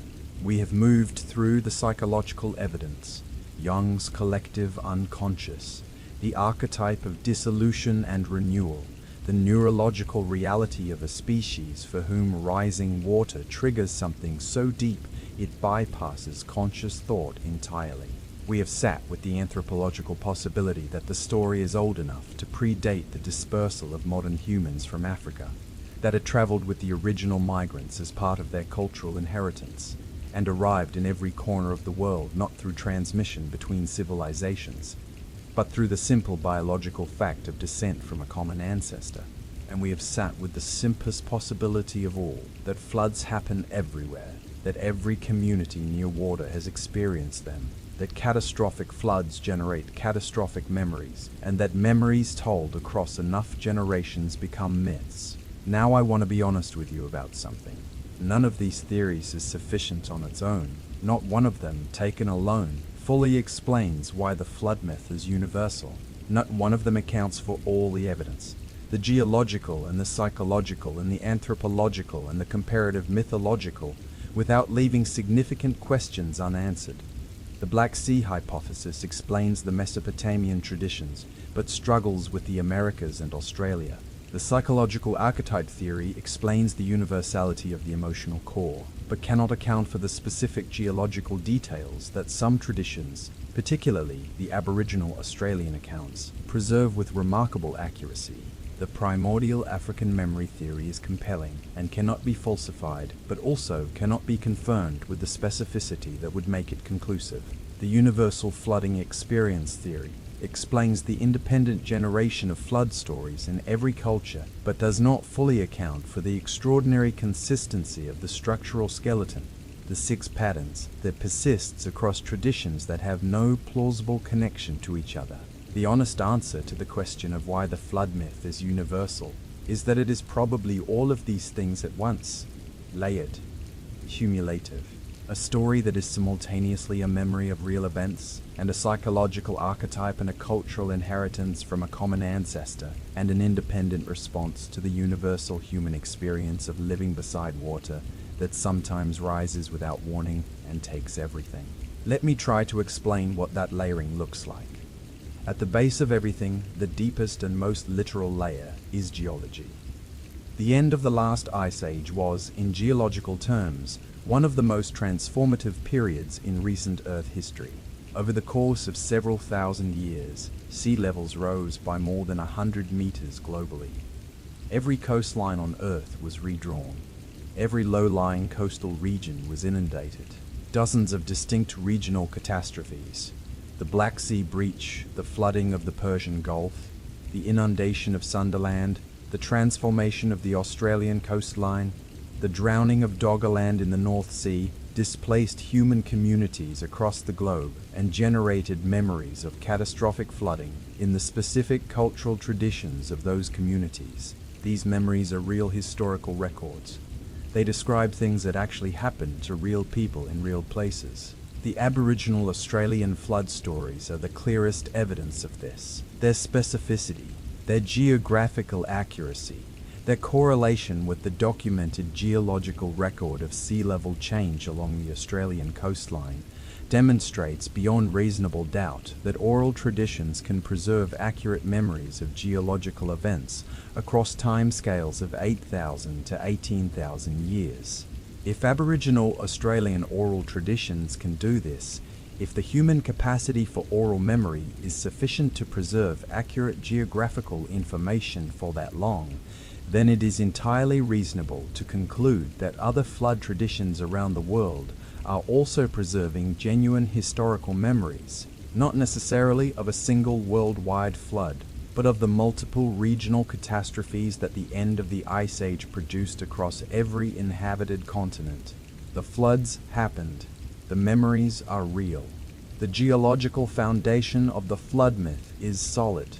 On top of the geological foundation, there is a layer of cultural transmission. Human beings do not just remember things, they tell them.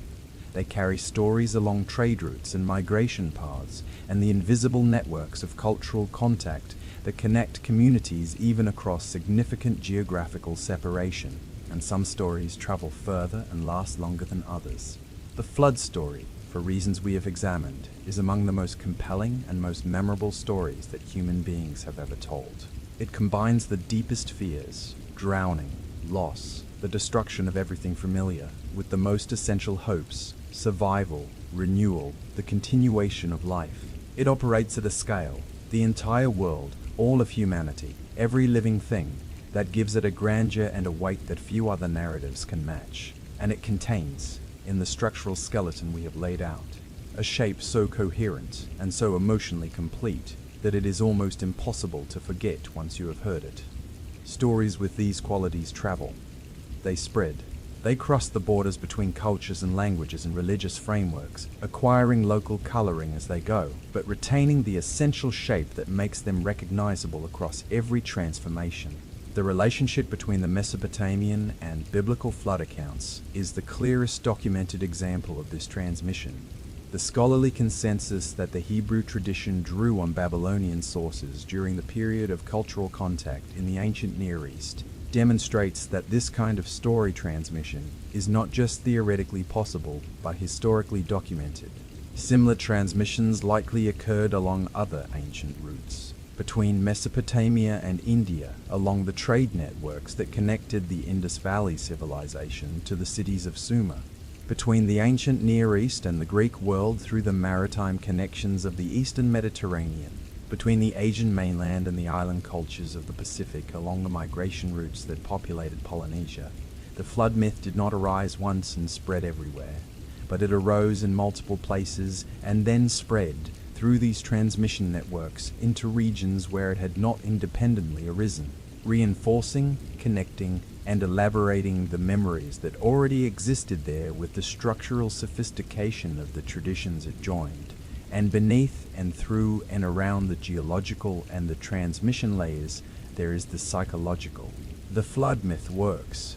It persists, it spreads, it is told and retold across generations with a tenacity that far exceeds most other stories, because it speaks to something real in the human psyche. Something that is not contingent on whether a specific flood happened in a specific place at a specific time. Something that would be true even if no catastrophic flood had ever occurred anywhere. The experience of total loss and improbable survival is not a rare or unusual human experience. It is common. It is possibly universal. Every human life, lived long enough, involves some confrontation with a destruction so complete that the self that existed before it cannot be the self that continues after. The loss of a parent when you are still a child, the collapse of a marriage that was supposed to be permanent, the death of an identity, the career, the community, the belief system, the understanding of who you are and what the world is, that you had built your entire sense of self around. These experiences feel, from the inside, like floods. The language that people use to describe them is the language of flooding, being overwhelmed, swept away, submerged, drowning, not metaphorically, not decoratively, but with the genuine recognition that the internal experience of total loss is structurally identical to the experience of being caught in rising water. The flood myth gives this universal human experience a container, a story shape, a way of understanding what is happening that includes, crucially, the possibility of survival. The possibility that the vessel holds, that the water eventually recedes, that land is found, that the survivor emerges. This is not a small thing. This is enormous. The flood myth tells every person who faces their own personal flood that what they are experiencing is not unprecedented, that the human race has been here before, that the structure of survival, warning, vessel, preservation, endurance, landfall, beginning again, is available to them too if they can find their way into it. The flood myth is, in this psychological reading, a survival technology.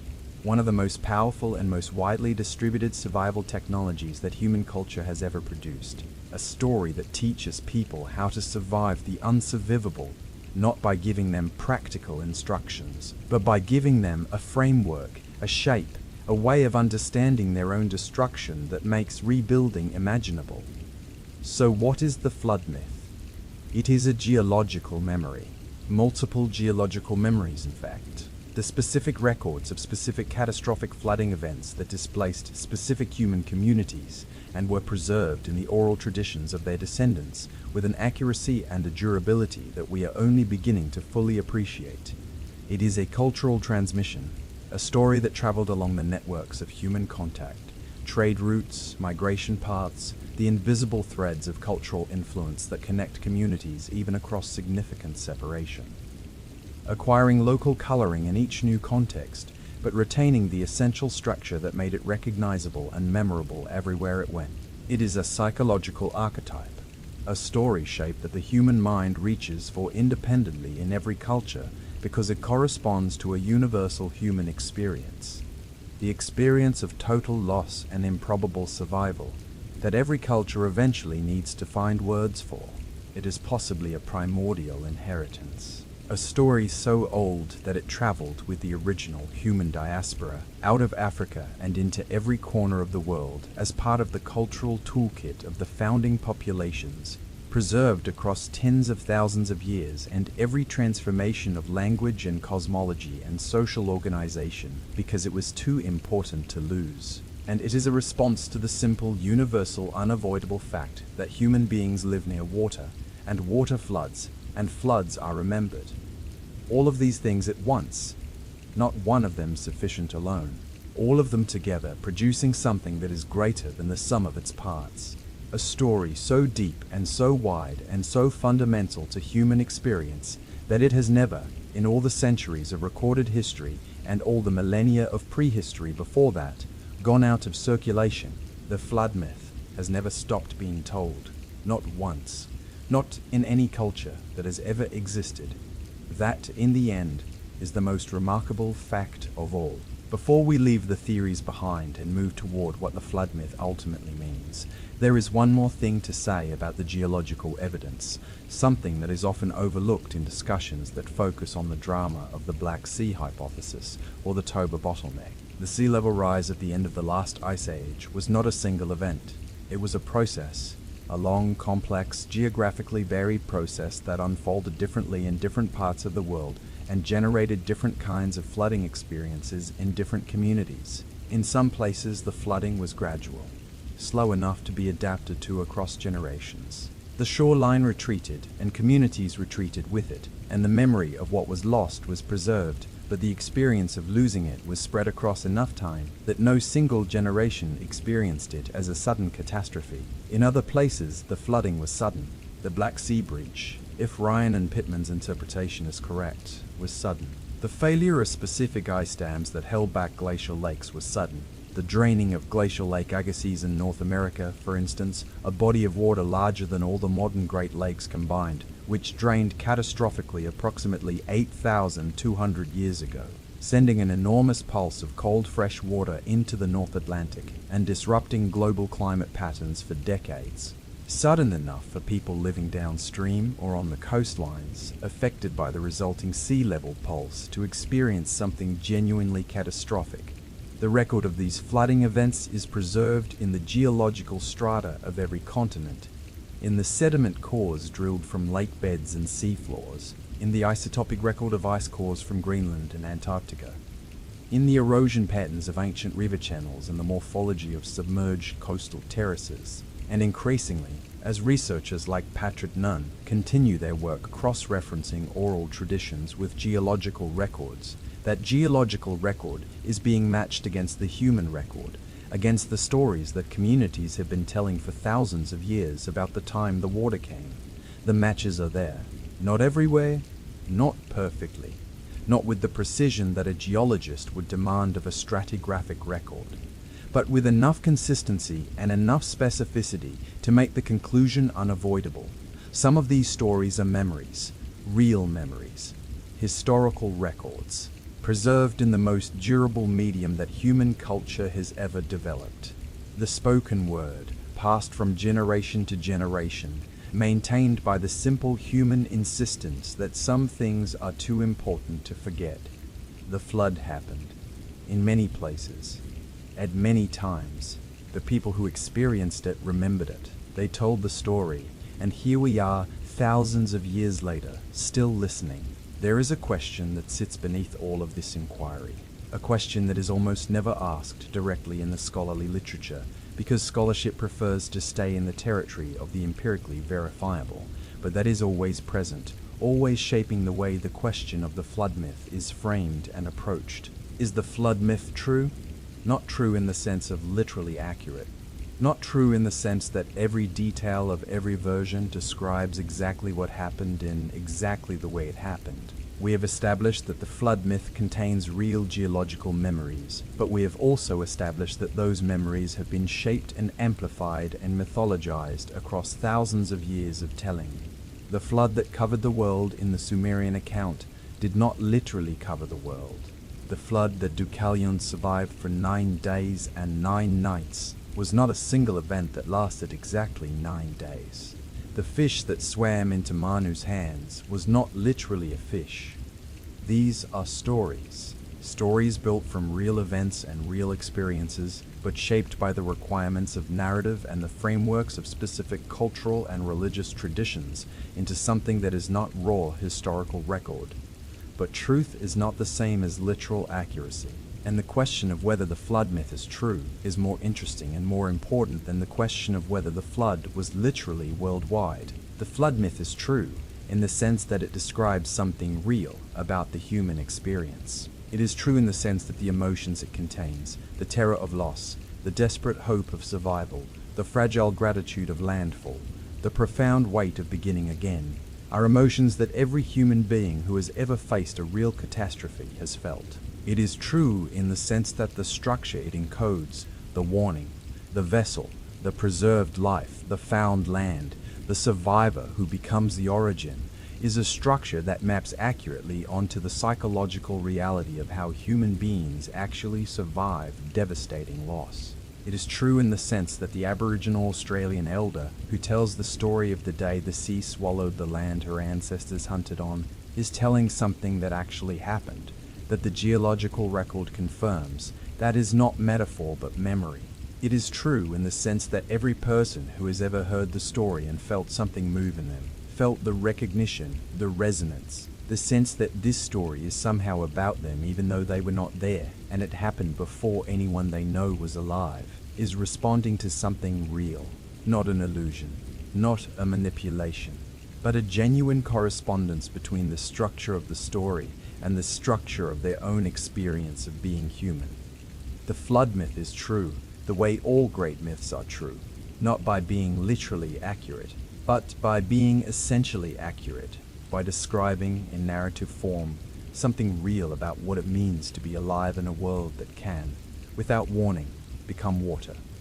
We have been traveling for a long time now, across continents and centuries, and the full breadth of human civilization, and the deep geological time that preceded it, through the clay tablets of Sumer and the painted walls of Mayan temples, and the sung traditions of Aboriginal Australia, and the stone carvings of cultures whose names we barely remember, through the offices of geologists and the notebooks of psychologists and the field sites of archaeologists who spend their careers in mud and salt water, looking for evidence of a world that existed before the sea came. And now, at the end of all that traveling, I want to bring us back to something small.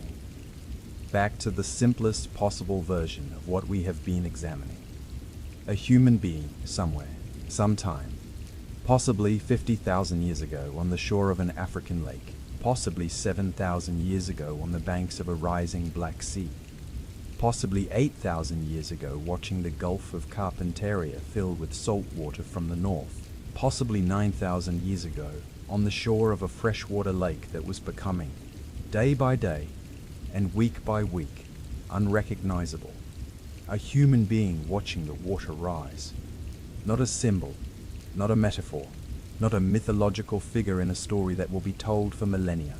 Just a person, frightened, watching something that had never happened before, or that had happened before but not like this, not this fast, not this far, and understanding with the specific and terrible clarity that comes from watching water rise past the point where you used to stand, that the world they knew was ending. They survived. Somehow, in some way, they survived. They moved to higher ground, or they built something that floated, or they climbed a tree and waited, or they simply ran fast enough and far enough to reach ground that the water could not reach. And when it was over, when the water stopped rising or began to recede, or simply established its new level and stayed there, the new geography of a changed world, they did something that only human beings do. They told the story, not just to themselves, not just as a private memory filed away for future reference. They told it to someone else, to their family, their community, the people who had survived with them, and the people who had come after. They found words for what the water had felt like, what the rising had looked like, what the silence after was. They made the experience into language, and language into narrative, and narrative into something that could be passed on. And it was passed on, across every generation that followed, across every migration, and every cultural transformation, and every collapse of the specific civilization that first told it. Across every ocean crossing, and every mountain range, and every linguistic shift that separated one branch of the family from every other, the story was passed on. And here we are, thousands of years after whoever first told it, sitting in the dark, listening to a version of a story that has been told in every language that human beings have ever spoken, on every continent that human beings have ever inhabited, by every culture that human beings have ever built, and we are still here. That is not nothing. That is, in fact, everything. The flood myth, across all its versions and all its cultures, is ultimately a story about survival. But it is important to be precise about what kind of survival it describes. Because the survival in the flood myth is not the survival of the lucky. It is not the survival of the strong, or the survival of the powerful, or the survival of those who happened to be in the right place when the water came. The survival in the flood myth is the survival of the worthy, and more specifically, more interestingly, more humanly, it is the survival of those who respond to warning. Every version of the story contains a moment between the warning and the flood, a space of time, sometimes long, sometimes desperately short, in which the chosen person must decide what to do with what they know. They have been told what is coming. The question is whether they will act on that knowledge, whether they will do the difficult, unglamorous, possibly ridiculous seeming work of building something, a boat, a raft, a hollow reed, a system of channels, against a catastrophe that has not yet arrived and that the people around them almost certainly do not believe is coming. Zayusudre builds, Utnapishtim builds, Noah builds, Manu builds. The Hopi ancestors seal themselves into their reeds. Wainabuju maintains his raft. Yu digs his channels for 13 years, passing his own front door 3 times without entering, because the work is not yet done. The survivors are not the people who were simply lucky enough to be on high ground when the flood arrived. They are the people who heard the warning and did the work, who took the knowledge they had been given and translated it into action, who built the thing that did not yet need to exist against the event that had not yet occurred. This is the lesson that is embedded in the structural skeleton of the flood myth, the lesson that 200 cultures, independently and collectively, decided was important enough to keep. When the warning comes, build, not metaphorically, not philosophically, concretely, specifically, with your hands and your time and your most focused attention. Identify what you need to survive what is coming and make it before the water arrives, while there is still time, while the people around you are still looking at you as though the work makes no sense. Build anyway. The second thing the flood myth says about us is something about the nature of human memory. We tend, in the modern world, to think of memory as a personal thing, something that exists inside individual people and dies with them. We have photographs and videos and written records, and we trust those more than we trust the memories of human minds, because the human mind is fallible, and photographs do not forget, and documents do not exaggerate. But the flood myth is evidence of something else. Evidence that human memory, organized into story and committed to oral tradition, is capable of a durability and an accuracy that our modern assumptions about the limitations of memory cannot account for. The Aboriginal Australian flood stories preserve accurate geographical information about what the Australian coastline looked like 8,000 to 18,000 years ago. Not approximately accurate, specifically accurate. Accurate enough that researchers can take the stories and the geological record and map them against each other and find correspondence. 8,000 to 18,000 years, 300 to 700 generations, each one telling the story to the next, each one keeping the essential information alive. The shape of the land, the direction from which the water came, the specific places that were swallowed, across a span of time that makes recorded history look like an afternoon. This is what human memory, organized into story and committed to tradition, can do. And the flood myth is the clearest evidence of it. We are a species that remembers, not just individually, collectively. In the stories we tell, and the traditions we maintain, and the insistence we bring to the question of what the next generation needs to know, we are a species that looks at the most terrible thing that has ever happened to us and decides, deliberately and with full awareness of the difficulty, to make sure it is never forgotten. The flood myth is not just a story about water. It is a story about the human refusal to let the past be lost, about the conviction, shared across every culture and every era and every language that human beings have ever spoken, that the memory of what was survived is worth more than the comfort of forgetting. We remember the flood because we decided to, because someone, somewhere, at some point that we can no longer precisely identify, looked at the worst thing they had ever seen and said, "This will not be forgotten. I will tell it, and the people I tell it to will tell it to their children." and their children will tell it to their children. And whoever comes after us will know that the water came, and that we were here, and that we survived it. The third thing the flood myth says about us is perhaps the hardest to sit with. Not because it is difficult to understand, but because it is difficult to accept without being moved by it. We are a species that has survived catastrophe more than once, possibly many times. We have faced things, geological, biological, climatic, social, that should have ended us, that came close enough to ending us that the genetic evidence suggests there were moments when the total number of human beings alive on Earth was small enough to fit in a single city block, and we survived. Not just by luck, not just by the accident of geography or the mercy of circumstances, but by doing the things that the flood myth describes, by building vessels against the water, by preserving the living things we would need on the other side, by sending birds out to test for land, by making offerings when the land was found, by beginning again every time, not once, every time. The human race has been through its own floods, in the geological sense and in every other sense. We have watched civilizations collapse, and cities drown, and languages die, and entire ways of living become impossible overnight. We have watched the world end, in the specific and local and personal sense that the world ends every time the life you built in it is taken from you. And every time we have built something new in the space the flood left behind. This is not inspiration. This is not motivation.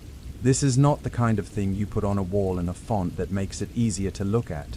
This is simply the record, the documented, cross-cultural, multi-generational, archaeologically and geologically and anthropologically verified record of what human beings do when the water comes. We survive. We remember. We begin again.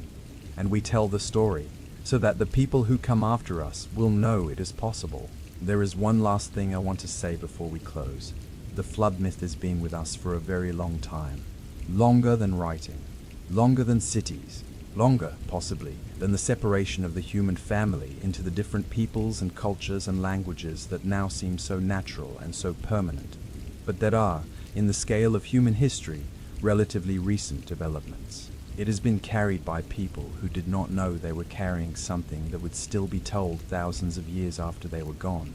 It has been passed across the deaths of empires and the births of religions and the slow geological transformation of coastlines and the rapid political transformation of borders. It has survived everything that has tried to replace it or erase it or render it obsolete, and it is still here. The fact that it is still here, the fact that you are listening to it right now, in a version that draws on scholarship and geology and psychology and comparative mythology and the careful work of researchers who have spent their careers trying to understand why this story exists everywhere, means that you are part of its transmission. You are the next person in the chain. Not because you have any obligation to pass it on, not because anyone is keeping track, but because the story once heard does something to the person who hears it. It becomes part of the way they understand the world, part of the framework they bring to their own floods, their own personal, specific, non-geological catastrophes when those arrive. And eventually, in some conversation that you cannot predict right now, something will come up. Someone will say something about loss, or about survival, or about the strange fact that every culture on Earth seems to tell the same stories even when they have never met each other. And you will remember this.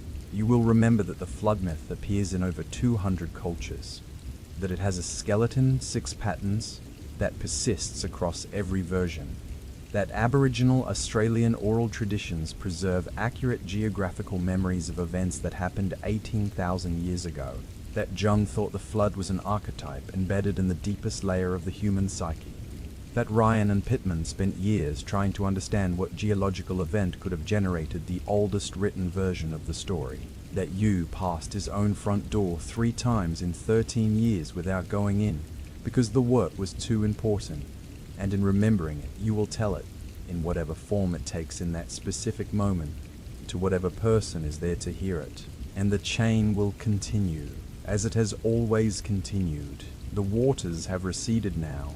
We have been sitting in this story for a while, long enough, I hope, for some of it to settle, for the geological evidence to feel real, for the patterns to be visible, for the theories to have weight, for the question, why does every culture on Earth tell this story?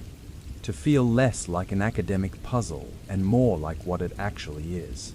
A question about us, about what we are made of, about what we carry with us across the generations, across the oceans, across the vast distances of time and space that separate one branch of the human family from every other, about what we have decided, in every culture and every language and every era of human existence, is too important to forget.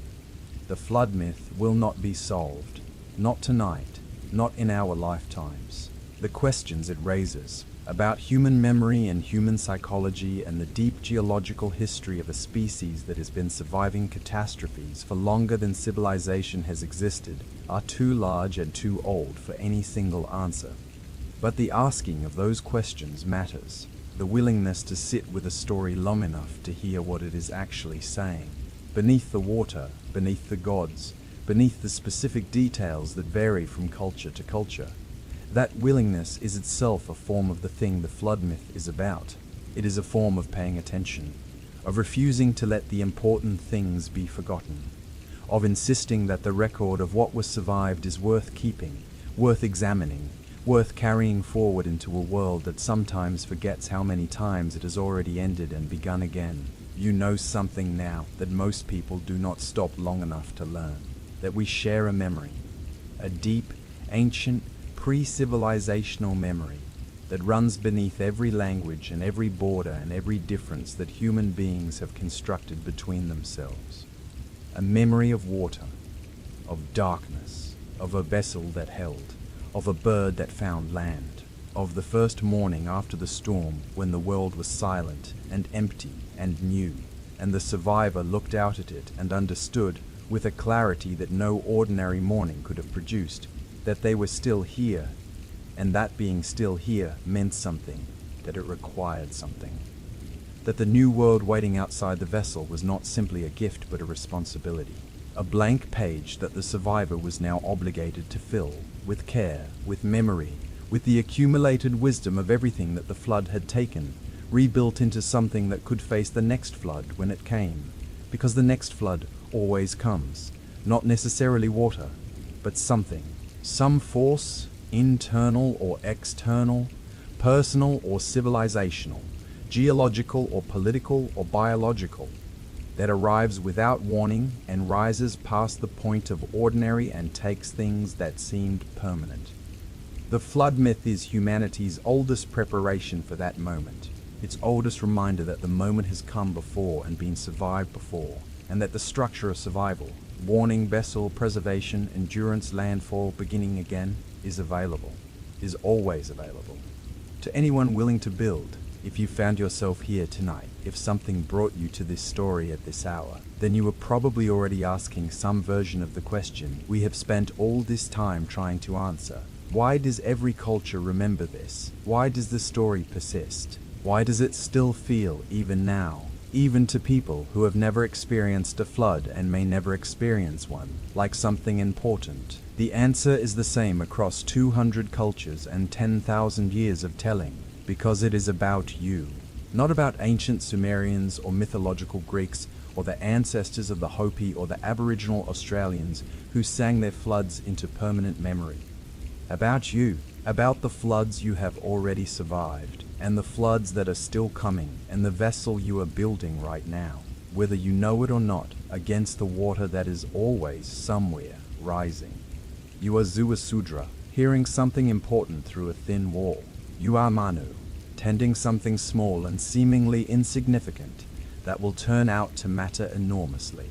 You are you, passing your own front door for the third time, and keeping walking because the work is not yet done. You are Deucalion, picking up stones and throwing them over your shoulder and waiting, without looking back, to hear them become something. You are the survivor. You are always the survivor. And the world you will build on the other side of your flood, whatever your flood is, whatever form the water takes in your specific and irreplaceable life, that world is worth building. It is always worth building. Next time, we go somewhere else. somewhere just as old, just as strange, just as real as you are willing to let it be. Until then, sleep well.